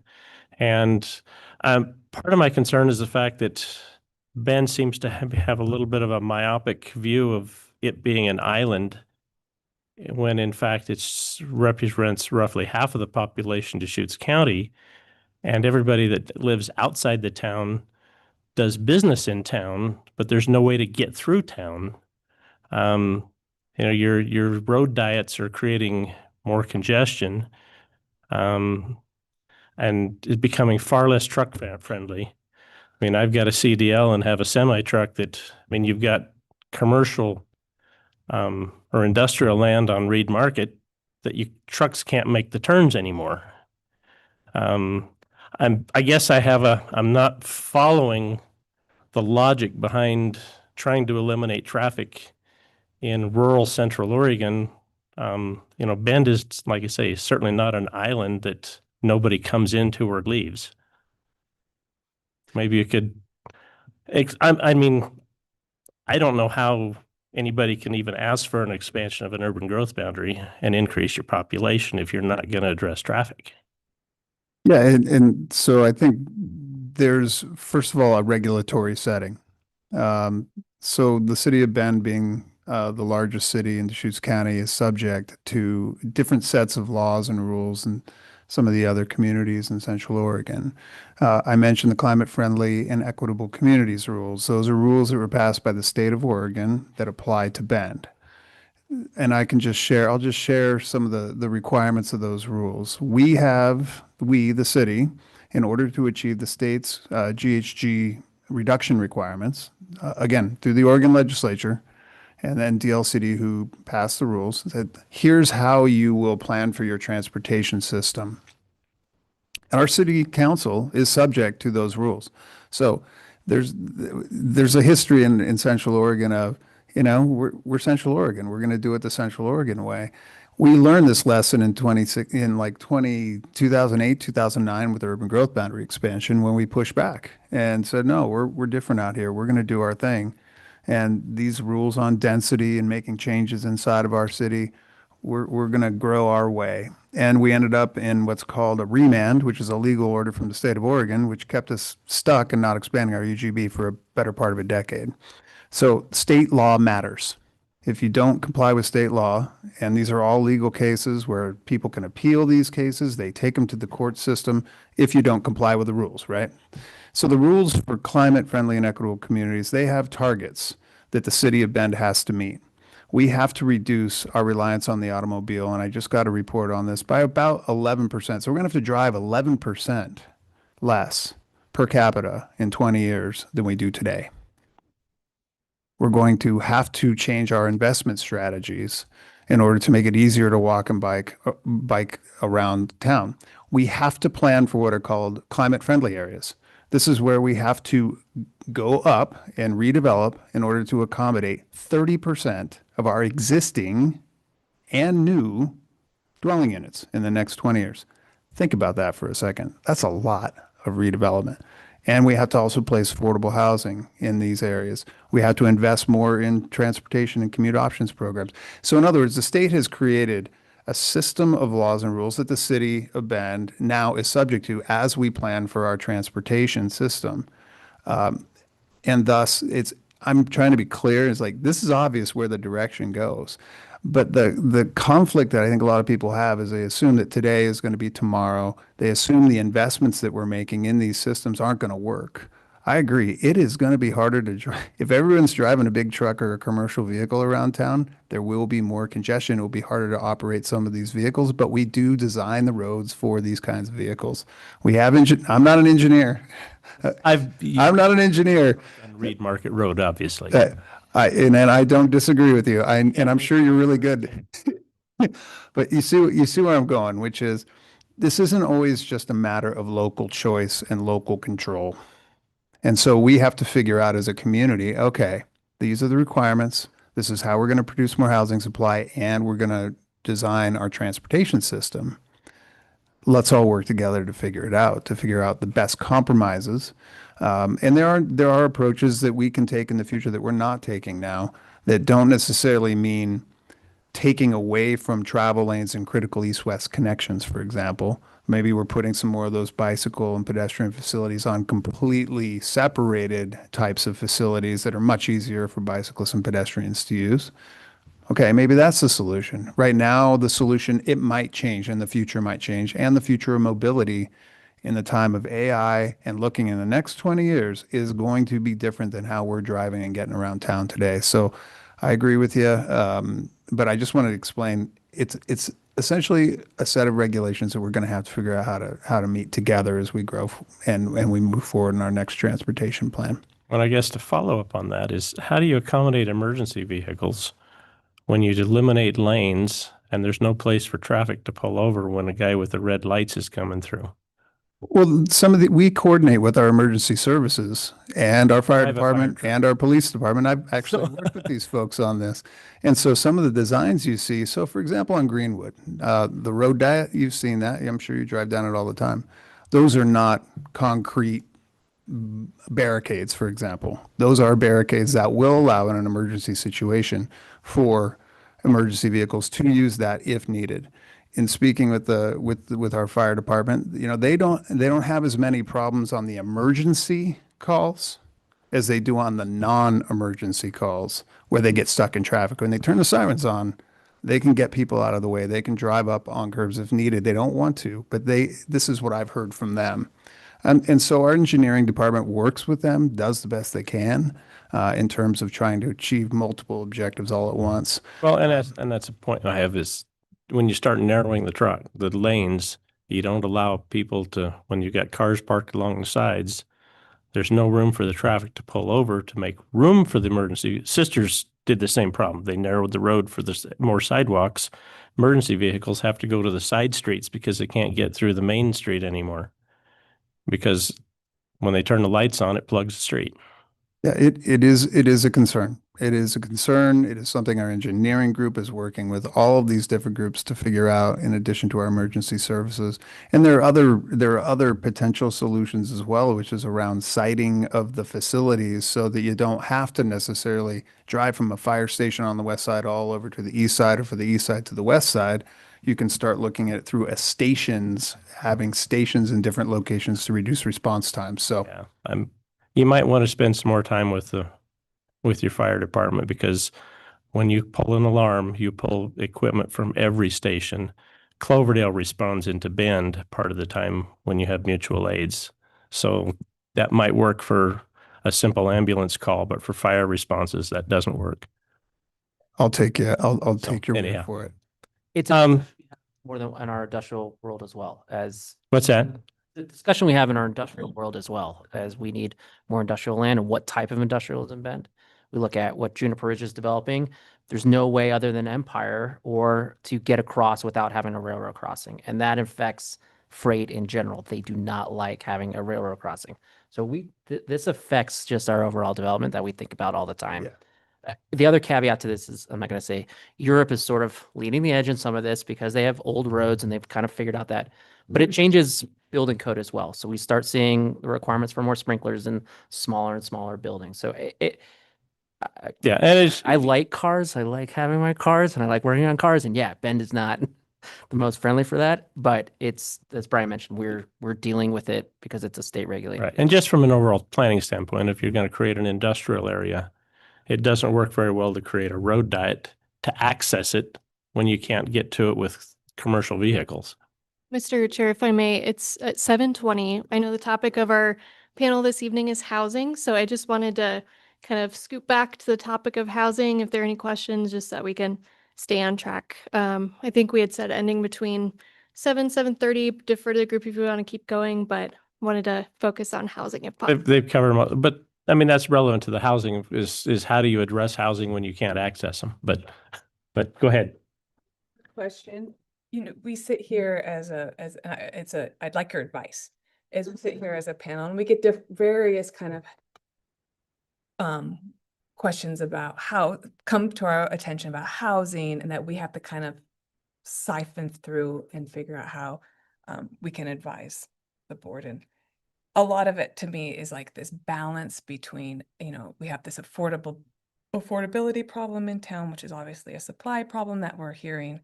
And then we are balancing that with, you know, the character, our natural resources, water, sewer, and then regulations and such. And any advice that you could give us when I'm trying to balance this in my brain of how do I, you know, help me think about this process and when I'm trying to, I'm sorry, I'm not being eloquent with my language, but that's my challenge sometimes up here is how do I balance? So how can we help them? Help me, help you, Help.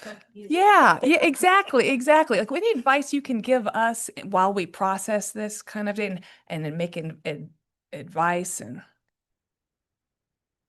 Commissioner Kelly, if I could add just a couple clarifying questions. Yes. Are you asking specifically about UGB expansions? Are you Just asking about? Just housing, like for example, we had the RV as rental dwellings come across our docket recently, and I was really just kind of toying about, yeah, I'd love to make more affordable housing options. Yes, this all sounds great. But then I'm also questioning, is this the right kind of housing? How does it affect soils? How does it affect emergency services? How does it affect all these other factors? And so I'm always that's where I'm always kind of at this crossroads of, so not necessarily, yes, I mean, that I guess applies to it is the UGB expansion, but that's just a factor of it because we don't necessarily as a board will see that and have to make decisions on that, but. At the risk of starting a fight here on the panel, I think it's already happened. So. I think Commissioner Kira's initial question about, you know, how does adding supply in one housing type or one affordability bracket affect housing type, housing costs for everyone? And I think the answer really is at this point in our housing crisis in Central Oregon, which is reflected in those median home costs that we went through earlier, all housing is good housing. We are not in a position right now to be particularly, forgive me, but precious about something as simple as a roof over someone's head, whether it's an RV, whether it's a home on a 5-acre parcel, a ranchette. We have an opportunity right now to really make some big strides. We have candidly been told to make some big strides. And so while I appreciate that what I'm saying may come across as discounting the other 18 goals, that's not at all what I'm saying. What I'm saying is we can't adequately address the other concerns that we have in the county until we have afforded all of our residents the dignity of a roof over their head, whatever that looks like. Answer your question. Yeah. Okay. Anybody else? Quick question. Go ahead. One quick question. Just looking at my notes. This would be for Ryan for the schools. How I don't know that percentage wise, what does your population of teachers look like who are maybe closer to retiring, and you would be in the process of recruiting younger teachers who need housing? I would guess that maybe more seasoned teachers are probably more settled maybe in their housing if they've been in the community for a long time versus trying to recruit new younger people who aren't. You can't make them give up their house. Yeah, it goes back to that idea of like when teachers retire, I also say, where are you moving? Like, oh, Snowbird now, you should go down to Arizona. Yeah, it is, you know, I moved here 12 years ago. And there is a big population of teachers. It's one of the reasons that we don't have an attrition risk with a good population of our teachers, because they have a home that they can afford. And in that part, it gives us comfort knowing that they're going to be here for a while. But it's the flip side of that coin of the barrier of new people moving in. And when people do retire, the job will become vacant, but the home won't. You know, there's not, we don't have company housing, and so it's tough. But we are fortunate that we have a a good amount of our population who were able to buy homes when single family homes were available in Bend, and that a teacher could afford them on their salary. And we saw the numbers tonight. I mean, $939,000 that Morgan put up. Like I got real sweaty when she said that. And it's going to continue to be it's gone from a barrier, and now it might be a prohibition to bringing people into the area to teach our children. Any other questions? Back to your how. Yeah. Oh, go ahead. Yeah, please. Put more of an economic development spin on it. Mhm. It's the idea of the opportunity cost, the foregone alternative. And I think that's important. Like you're tasked with making those decisions. Like one, always trust staff. We think about it a lot, like take our advice now, but we're aware of that. Like if we're asking to do something, we're giving up something, and we're very much acutely aware of that. And that's the Mhm. quest for you that you're Mhm. asked being up here. And so we're aware. And I think we take that seriously, and we do think about that. And I think for our advice to you is don't be afraid if you're making that decision. Like, what is the foregone alternative to talk through that? And because I think that's important for the community to understand. Like, yeah, we hear you, but this is in this state and time, it's more important for us to address this, and we will come back to that. I think too many people think you're doing this and you're just brushing this off, and I think that gets lost a lot. But we only have so much that we can work with, and we have to make those critical decisions. And my advice to you is we're aware of the decisions we're asking you to make up there, and we know what that other cost is. And we're always happy to kind of dive into that alternative as well. Don't be afraid to have staff do that, because I think that's Okay. what we're here to do. Yeah. I kind of want to add on to that, if that's okay too. Every single jurisdiction around the state is doing the best they can with the tools that they have in their toolbox. Every jurisdiction is different. No one is the same. Looking to other jurisdictions as examples, I mean, is great, but there's just so many nuances as you go around the state. And your question kind of speaks to the nuances of planning in terms of a balance of community aesthetic versus adequate infrastructure versus more affordable housing. It strikes a balance that, you know, originally and I may be controversial saying this, but originally land use, it was not what it is today. But it has morphed into generally a protection of the state and its resources. Moving forward, you know, my best advice, and it's really the mark of the best leaders that I've had, is to allow room for creativity. Your staff here, I will say this confidently, the staff at Deschutes County are more than competent. They are a role model for the eastern side of the state. Having worked at Wasco County, we commonly coordinated with them. Having worked at Crook County as a planning manager, we always coordinated with Deschutes County because they were our neighbors. So staff here is innovating all the time, and the eastern part of the state is always looking to you folks for those innovations. The western side of the state, the valley is completely different. Coastal planning is completely different, completely different worlds. So you should be really happy with your team here. Great. Thank you. Any final words before we wrap it up? Great. Thank you, everybody. It was Thank you, guys. very educational.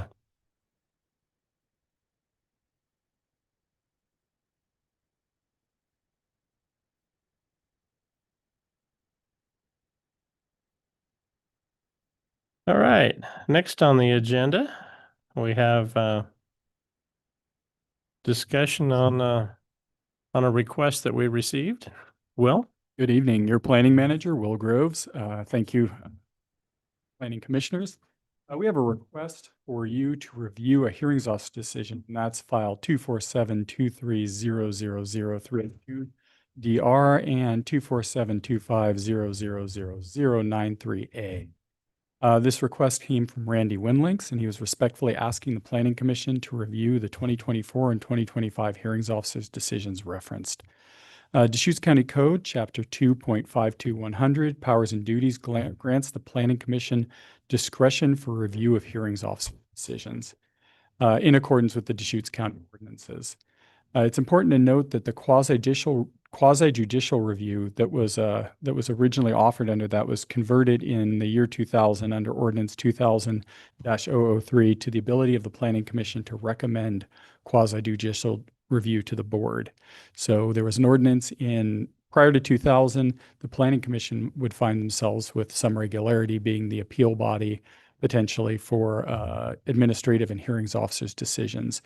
And under 2000-003 ordinance, that was switched to the Planning Commission recommending that the board call up such matters. We can go into some detail about strategically why that happened back in the day, but it was unanimously chosen between the board and the Planning Commission at that time. As such, quasi-judicial Planning Commission review of this hearings officer decision is precluded under Title 22, and the memo goes into some length about that. So as we understand it, and in coordination with legal counsel, you don't have an ability at this time to reopen the matter for litigate or for re-review. What you can do certainly is that you can review the materials in the sense of and in the spirit of your citizen involvement capacity.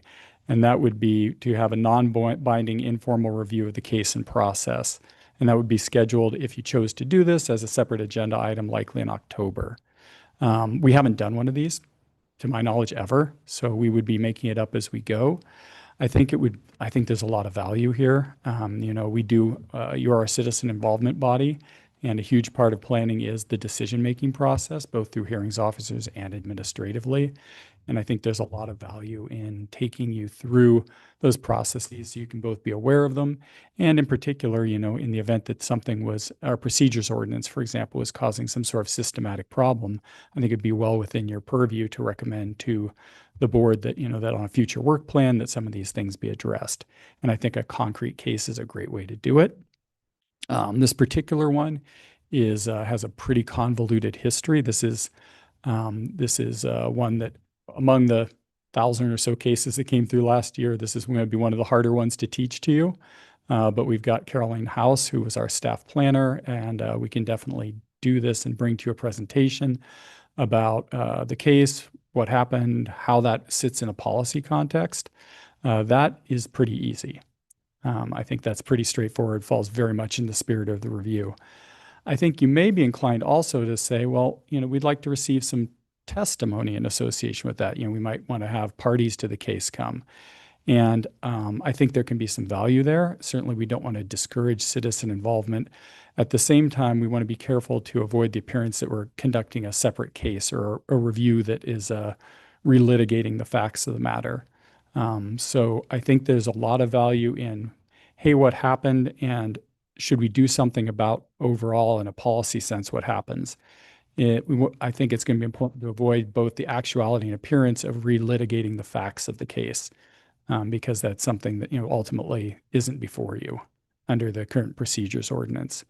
So this is a tough one to do this, and we haven't done it in a lot. We haven't done it ever, and I'd love to show you how the sausage is made on the other side of the house. So I don't want to discourage you at all from this. I think we'll have some choices to make in terms of, do you want to allow other parties, do you want to have staff present this? Do you want to have other parties give you presentations as well? I think part of the difficulty there may be that if you get some parties coming to give testimony and not others, that may give you an incomplete picture of, what was a variety of players in there. And I certainly don't want to I wouldn't want to find myself in a situation acting as a proxy for telling a story about a hearings officer and why they chose things or, other actors in the process. So it's going to be a little bit difficult in that, I don't think we can get a full cast. It seems unlikely we could get a full cast of characters before you.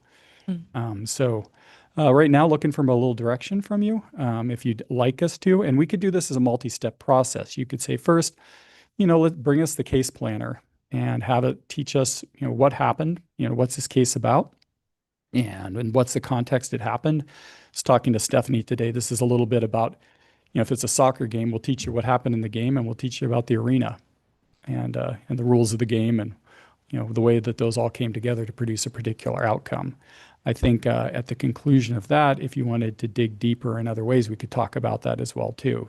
hey, we're concerned generally about, it seems like this procedure produced an outcome. Is that generally the case? Are there other examples of that? I'd really, we appreciate tremendously your review of what we do. And, any organization can get a little bit myopic in its own space. I don't have particular concerns overall with this, but I think that there's value, and I just appreciate you being available to dig in this way. So let me know what your pleasure is here. Yeah, I mean, personally, I'm intrigued, but Commissioner Williams, you had a question? I do. From what I read, and for lack of knowing a better term, to me it seems like the statute of limitations ran out. So are we allowed to review for a recommendation to the board if that statute has expired?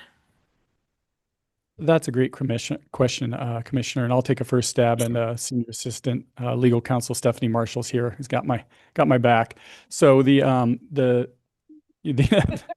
under ORS 215 and other related ordinances, there's specific time the county has to act. We talked about in our previous housing panel the importance of time and how it affects money, and so we've been under a variety of pressures you can see at a legislative level to both produce significant citizen involvement and due process, as well as timely results. And the end result of that is that there's a number of statutory clocks, an 150-day clock, 120-day clock on remand, that we have to comply with or be subject to significant penalties. So in terms of the actual game time, if we're using metaphor of a soccer game, this game is over, the whistle's blown, the teams are off the field, so you don't have an ability to to re-engage the game itself. But to the extent that you're interested in learning about what happened and making maybe perhaps recommendations in the future about the arena, metaphorically, that still seems well within your purview. So, I agree. Ed. So I feel that my statement of the statute being expired is correct, and that this would be more of a learning experience. And then I have one question after that is answered as a yay or a nay. It's more of a learning experience only. Is that correct? That's correct. Again, the subject, you wouldn't be relitigating the case, but you would be learning about the case. And I'd certainly, to the extent that you had something that you came out of it, you might say, hey, board, we noticed that this happened in this case. We have some concerns about that. We think you should revisit this on a future work plan. We operate both under state statute, and we have local code that operates as well. And for those matters that we have some control over, and it's relatively limited, there's choices that have been made by prior boards and prior planning commissions about how we route these applications through the system. So definitely at least some opportunity recommendations for. So if I understand it correctly, there are some policy issues that we could review and see if there may be some changes in how the process is done and what policies may apply.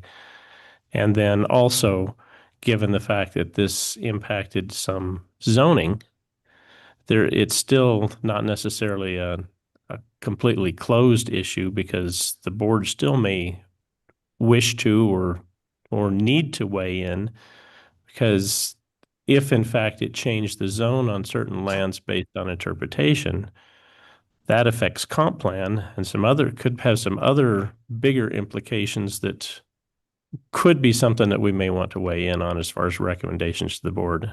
Am I correct in that? Well, thank you, Chair Cyrus. Stephanie Marshall, Senior Assistant Legal Counsel. I understand the direction that you're asking, or the direction you're going with your question. I don't know. The game is over, and the decision is final. It was appealed. It was sent back. A remand decision was made, and game over, to use Will's analogy. To the extent that in a different context or through a different vehicle, the board could be asked to look at, consider zoning. I don't know though, really. I mean, because I'm sorry, I'm struggling here because I'm really trying to find a way to get to a yes. But the parties' rights in the application, the declaratory ruling application, those parties' rights have been adjudicated. So maybe I'm missing something, and maybe if I kind of do some more research and look into code, because my concern is that it could be considered a collateral attack on a final decision. And that's a legal term of art whereby you end up reversing a decision that's final through another process. But what little I understand on this case, isn't that exactly what the topic was, as far as based on a previous determination by a board, the board of director, or excuse me, the county board, didn't they make a decision on where boundary lines were, and then the hearings officer chose to reverse a previous board action, which in essence created a zone change? I guess I have some questions whether hearings officer has the ability to make a zone change without board of directors approval. And I mean, I guess there's some other broader implications from a policy standpoint that maybe we could recommend to the board, for example, that they change their ordinances such that a hearings officer does not have the authority to make zone changes. And it may be something that the board may choose to readdress as far as where those boundaries happen to be. They may not agree with the hearings officer, and maybe open and shut, but the board is the one, the ultimate entity that can choose what the zones are. And so they may disagree with the hearings officer. And I thought it would be interesting to review kind of what happened and where, and what we may choose to make a recommendation to the board that they may want to reverse or change zoning back to what the previous board had determined. I think I can jump in here. It's first, and we need to be really careful because we're taking a dive into a deep end of a topic that has a lot. If you were to say, we'll answer this question in full, I'd say buckle up, go get a drink of water, 2 hours. There's a lot of history here at a very, very cartoon level. What was asked is that there is in the county code, in the case where the zoning of a property appears to be ambiguous, and I'm going really cartoony here, so my apologies to everyone who knows the facts more carefully. In the case where a property zoning is ambiguous, and so there's a title that deals with this, I think it's 1808, that says, look, if you're confused where a zoning boundary happened, and it can be confusing because the original zoning was done on Mylar maps, so sheets of plastic with tape, and sometimes, that tape that was being laid down, the zone boundary was 100 feet wide. The line, because of the width of the tape that just human hands could put down is 100 feet wide. So it says, there's a part of the code that says, look, when you're confused what the zoning is, here's how you deal with it. And so there was a question that was asked and answered under that context. There's also a question that was asked and answered about when something's happened before, so a decision's been made before by a board, does it require deference in this new situation? So you can imagine that if I requested a conditional use permit for a farm dwelling, and I came in for a landscape management review to decide what color it was going to be painted, that landscape management review shouldn't unearth the fundamental right to the dwelling. So there's this notion of law of the case that as you're precluding on the same party, with the same parties through the same property, that you can't go switching around a lot. But there's also a notion that land use actions don't have precedential effects, generally speaking, and again, a huge topic. So that, a decision in one place doesn't necessarily tie a decision maker's hands in another. And the hearings officer provided an extensive analysis of that. And we can teach you that these are parts of the issues that went up to state courts and came back about the relationship between these issues. So they are complicated. It's important to remember that the from the position of the case, no zone change occurred. There was a question about what the zones once and had always been. And that question was answered, under this code that said, here's how, when it gets weird, here's how you figure it out. And that those answers were produced in relatively similar and nearby cases in ways that, at least in some ways, that appear contradictory to each other. And we can teach you why and how that happened. Certainly, I think that this is one. I'm going to take a step back here, just as a planner, right? I wasn't in this game. I referee these games. I didn't referee this one. Watched it on TV, and I think reasonable people could have come to different conclusions about this, about how to approach this. And at the same time, it'd be, I don't think that there's anything that's not plausible. So this is, and there's many cases this way. There's lots of cases that, I sit on the edge of my chair to see what the hearings officer is going to say, because it can be a close call. And I think that this one, there's a lot of things that led to what I feel like is a close call. Again, this isn't the official position of the county. This isn't my official position. If it's ever back before me again, I'm a referee and I shuffle paper around and try to follow all the rules as best I can. So, but just a little bit of editorial comment. But I think it's worth you hearing this. I think as you think about what you could meaningfully do, let's say that you did come to the conclusion that, wow, this didn't turn out the way that we thought it should. And that's going to be a deep dive, into the facts of, into a variety of specialized types of case law. Or, in a more shallow dive, you thought, hey, there's some procedural stuff that, even a layperson could see that is, maybe doesn't feel right. I think it could be, well within your purview to come back to the board and say, hey, we did a review of this case. We found, we're concerned about how this worked. You might want to consider changes to your procedural ordinance. I think a separate thing would be, certainly take this with a grain of salt. I'm not an attorney. I'm not anyone particular's attorney. If zone changes aren't allowed application type. So if the county, and the county doesn't own any of this land, to my knowledge. So if some party wanted to rezone this and say, hey, we just found out through a process that at least your hearings officer found in a binding judicial process that it's zoned this and not that. We'd like it to be zoned something else, and we hereby make that application. I don't know that that's necessarily precluded. So, there are applicant initiated actions. There's just a question if those connect meaningfully with kind of the outcome that an applicant might want in that situation. That's a tough question, and one for the attorneys. So, Commissioner Stockamp. Sorry. Oh, sorry, go ahead. Cyrus, I was just going to mention that Commissioner Williams and Commissioner Stockamp have their hands raised. Right now, I was just going to Yeah. call on Commissioner Stockamp. Yeah, thank you. I think this case, it'd be a very valuable one for us to review. It seems like interesting, and it's had a long journey. I've tracked it. It's the Lava Butte path, and I talked with David Amaton about it. It was with ODOT. Randy Windlink's talked with me about it, and I've talked with Peter Gutowski about it. And it's had an interesting journey, and I feel like we didn't have any meetings in August as Planning Commission. I'm online right now. I don't see anything for Planning Commission hearings, so don't let me speak out of turn, but it seems like it's something we can take on and review. One question that came to my mind, I think what you were talking about, Will, you're saying we can invite parties in. Most of these hearings that happened for it, it was mainly Randy Windlink's and ODOT. I didn't see a whole lot more involvement. By parties coming in, I understand Caroline House, she's the planner.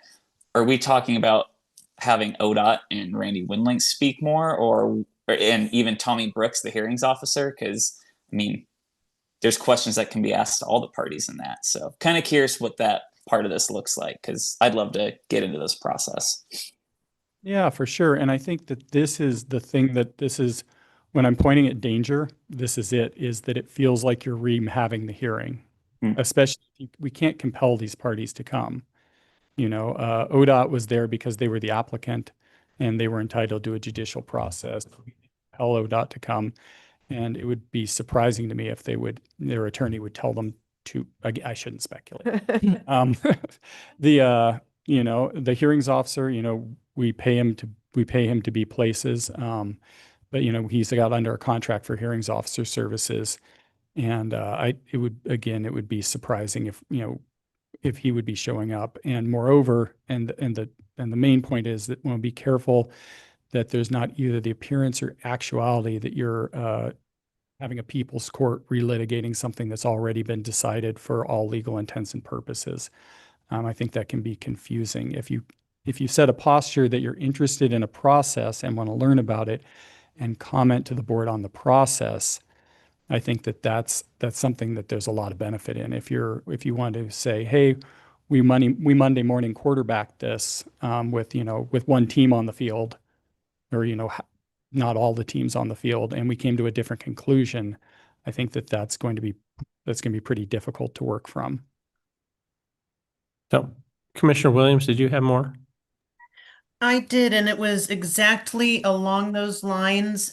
As the decision has been made, it cannot be undone per se. There was the way station, which was a totally different thing, and then there was this, and yes, they did have two different zones.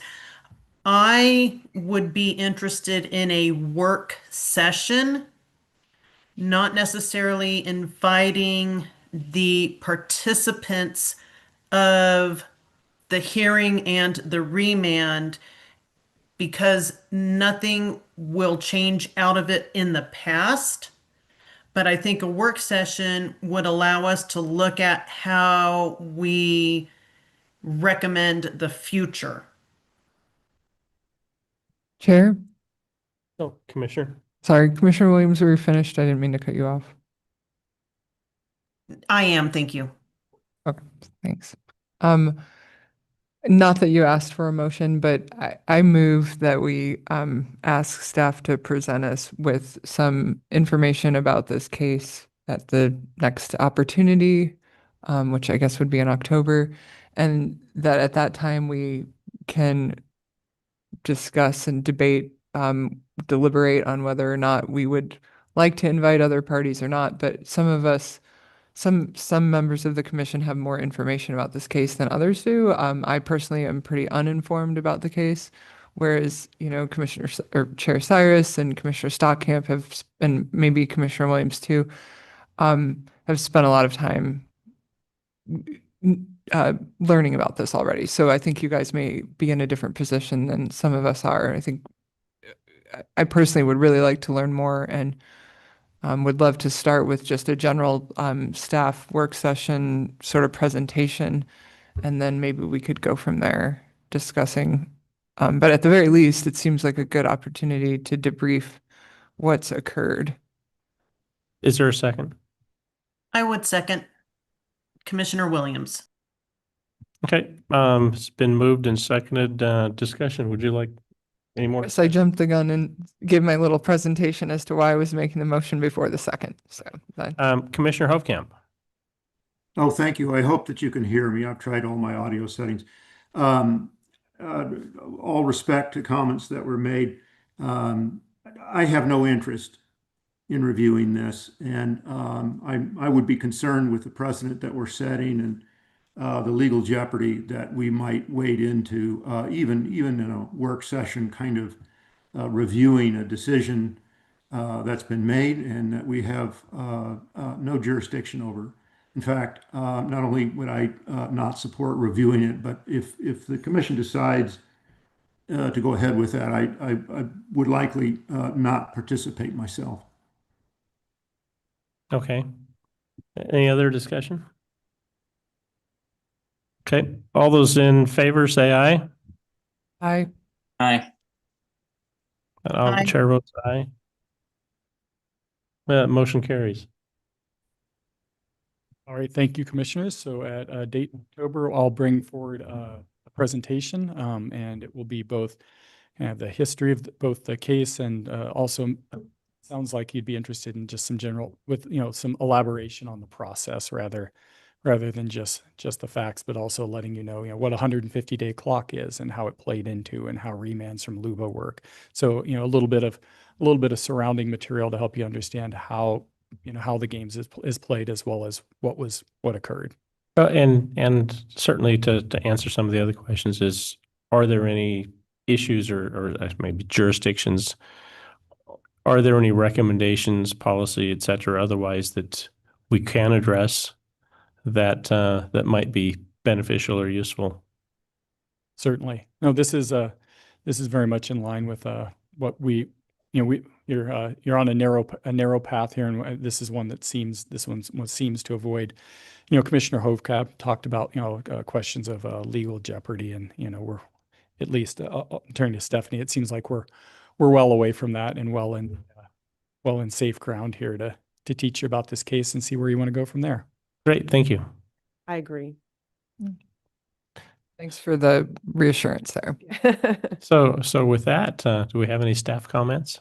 Yeah, thank you again, your planning manager, Will Groves. So I'm going to go through some stuff coming up. So dark skies, the lighting amendments, consideration of second reading coming up on September 24th. So that passed through the board as recommended by the Planning Commission, and is well on its way to approval, and will be followed up by educational opportunities and outreach in association with that.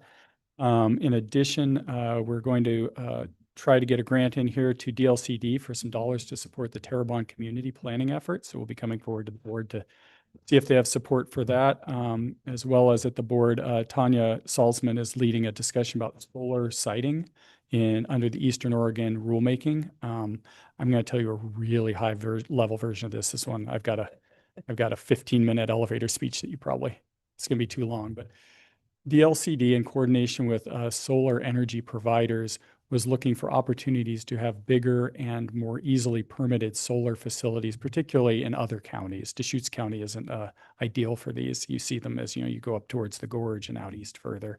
And this was ultimately approved. And so the board is required to either opt out of these new fast track opportunities or by default be opted into them by January 1st. And so we're going through a process there before the board as they make a choice. It's not a legislative choice, interestingly, because the way the rulemaking committee set it up is that we're pushed in by default, and the board can, by order, come back out of that. And so an interesting process. If you'd like to know more about it, you can email me, and I can definitely get you Tanya's materials on that. So will it be coming in front of us or straight to the board? It's straight at the board now. Because there's no changes to our code that are required in association with it. Planning Commission, of course, and what I thought was a great housing panel tonight. And coming up to on the 25th, you have a joint work session with the board, so you get a little nicer dinner and an opportunity to talk with the board. October 9th, Tarek will be giving you a presentation on the US 97 Baker Road intersection. ODOT will be giving a presentation hosted by Tarek about the Baker Road US 97 intersection. And we're tentatively looking to reschedule that Terrebonne panel that you were going to do on that night as well. Out there generally, you probably saw in the news that the governor paused a DLCD rulemaking process associated with farm stands. No news on that, continues to be paused. Goal 5 cultural areas, there was rulemaking in association with Goal 5 and cultural areas. And that had been reopened, and this process is going into September. Tanya's, of course, our Historic Landmarks Commission, is watching that closely. FEMA biological opinion, we talked about how that FEMA lost a court case indicating that they were insufficiently protecting certain endangered species, and accordingly has, over a multi-year process, looked to change some of their regulations to respond to this, what's called a biological opinion. And they've drafted what's called a EIS, an environmental impact statement, that says, you asked us to do a thing, here's how we plan to do it. Everybody, let's talk about it. The portion of Deschutes County that is directly impacted by this is relatively limited, but it's Sisters Country, it's the Weichus, as well as the eastern portion of the county, but the main stem of the Deschutes and those lands that drain to it are not affected. What's envisioned in the enhanced protections that would be required is that when you're engaging in earth moving in and around floodplains, that there's some additional requirements, some additional tree replanting, some balanced cut and fill. So if you're going to dig a hole, you fill it in someplace else. If you're going to fill it in, you dig a hole someplace else to make sure that the flood waters still behave basically the same. Again, a topic I could talk to you for hours about. We are, in Deschutes County, we've made a strategic choice to mostly sit in the back seat on this one. Our coastal counties are very concerned and very active associated with it. And we coordinate with them regularly, and we're waiting to see, where action goes. There was an injunction filed by some people in Oregon, and so there's court actions. There's questions if FEMA is even going to exist tomorrow. So lots of pieces in motion, but just kind of an update that there's a draft EIS out there, and if you're interested, again, I can get you a ton of information about that process. And also, there was DLCD produces a report every year of kind of what happened in the 2025 legislature with regard to land use. And as you heard from our housing panel, that overwhelmingly was things in the cities having to do with housing. But again, if you're interested, I can certainly push to you that summary of those things that actually ended up passing in the legislature. Could be interesting. Okay, I'll make a note to push that out to y'all.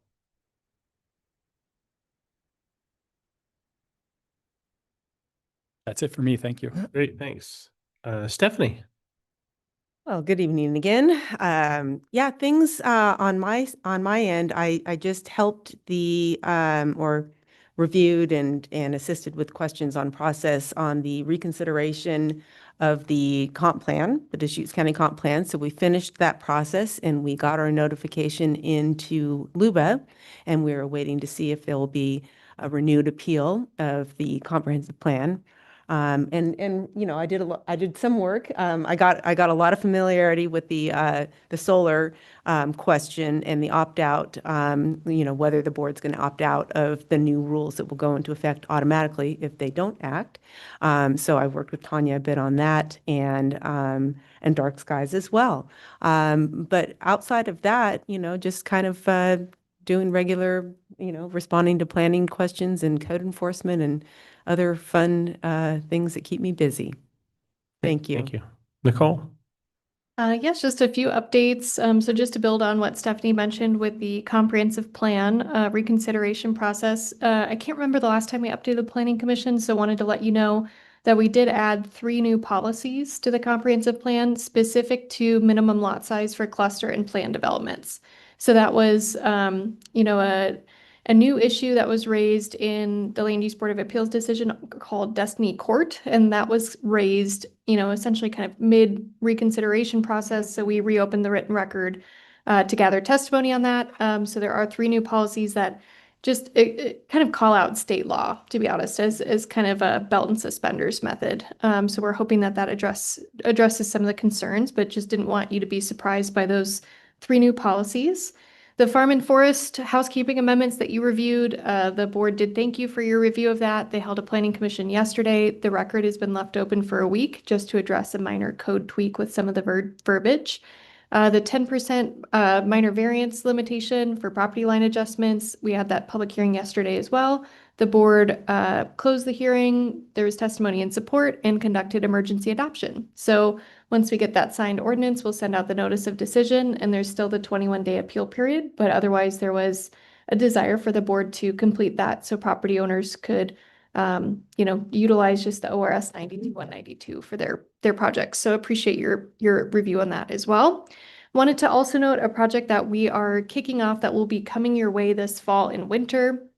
This was a project that I believe we introduced to you at the end of last year that we received a DLCD grant for. This is what we're calling an urbanization code project. We're still workshopping the name, but it's kind of like an urban reserve light. So this came from the Board of County Commissioners giving us this direction based on some feedback from the City of Bend. As you heard tonight, the City of Bend is several years out from their next urban growth boundary amendment, and they're contemplating potentially doing urban reserves, but may or may not choose to do that a few years from now.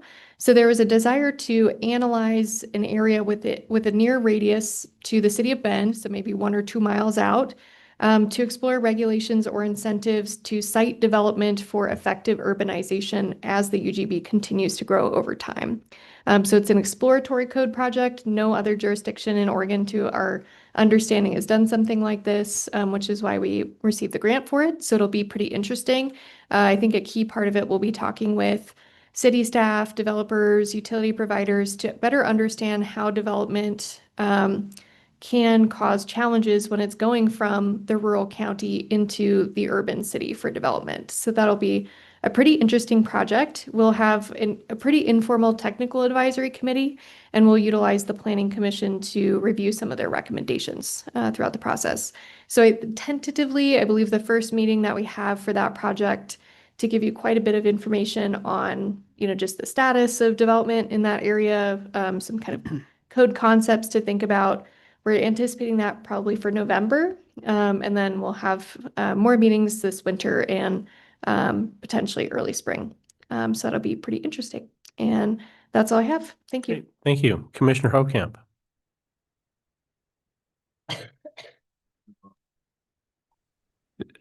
Commissioner Stockcamp. No comment. Thanks for a productive meeting. Commissioner Williams.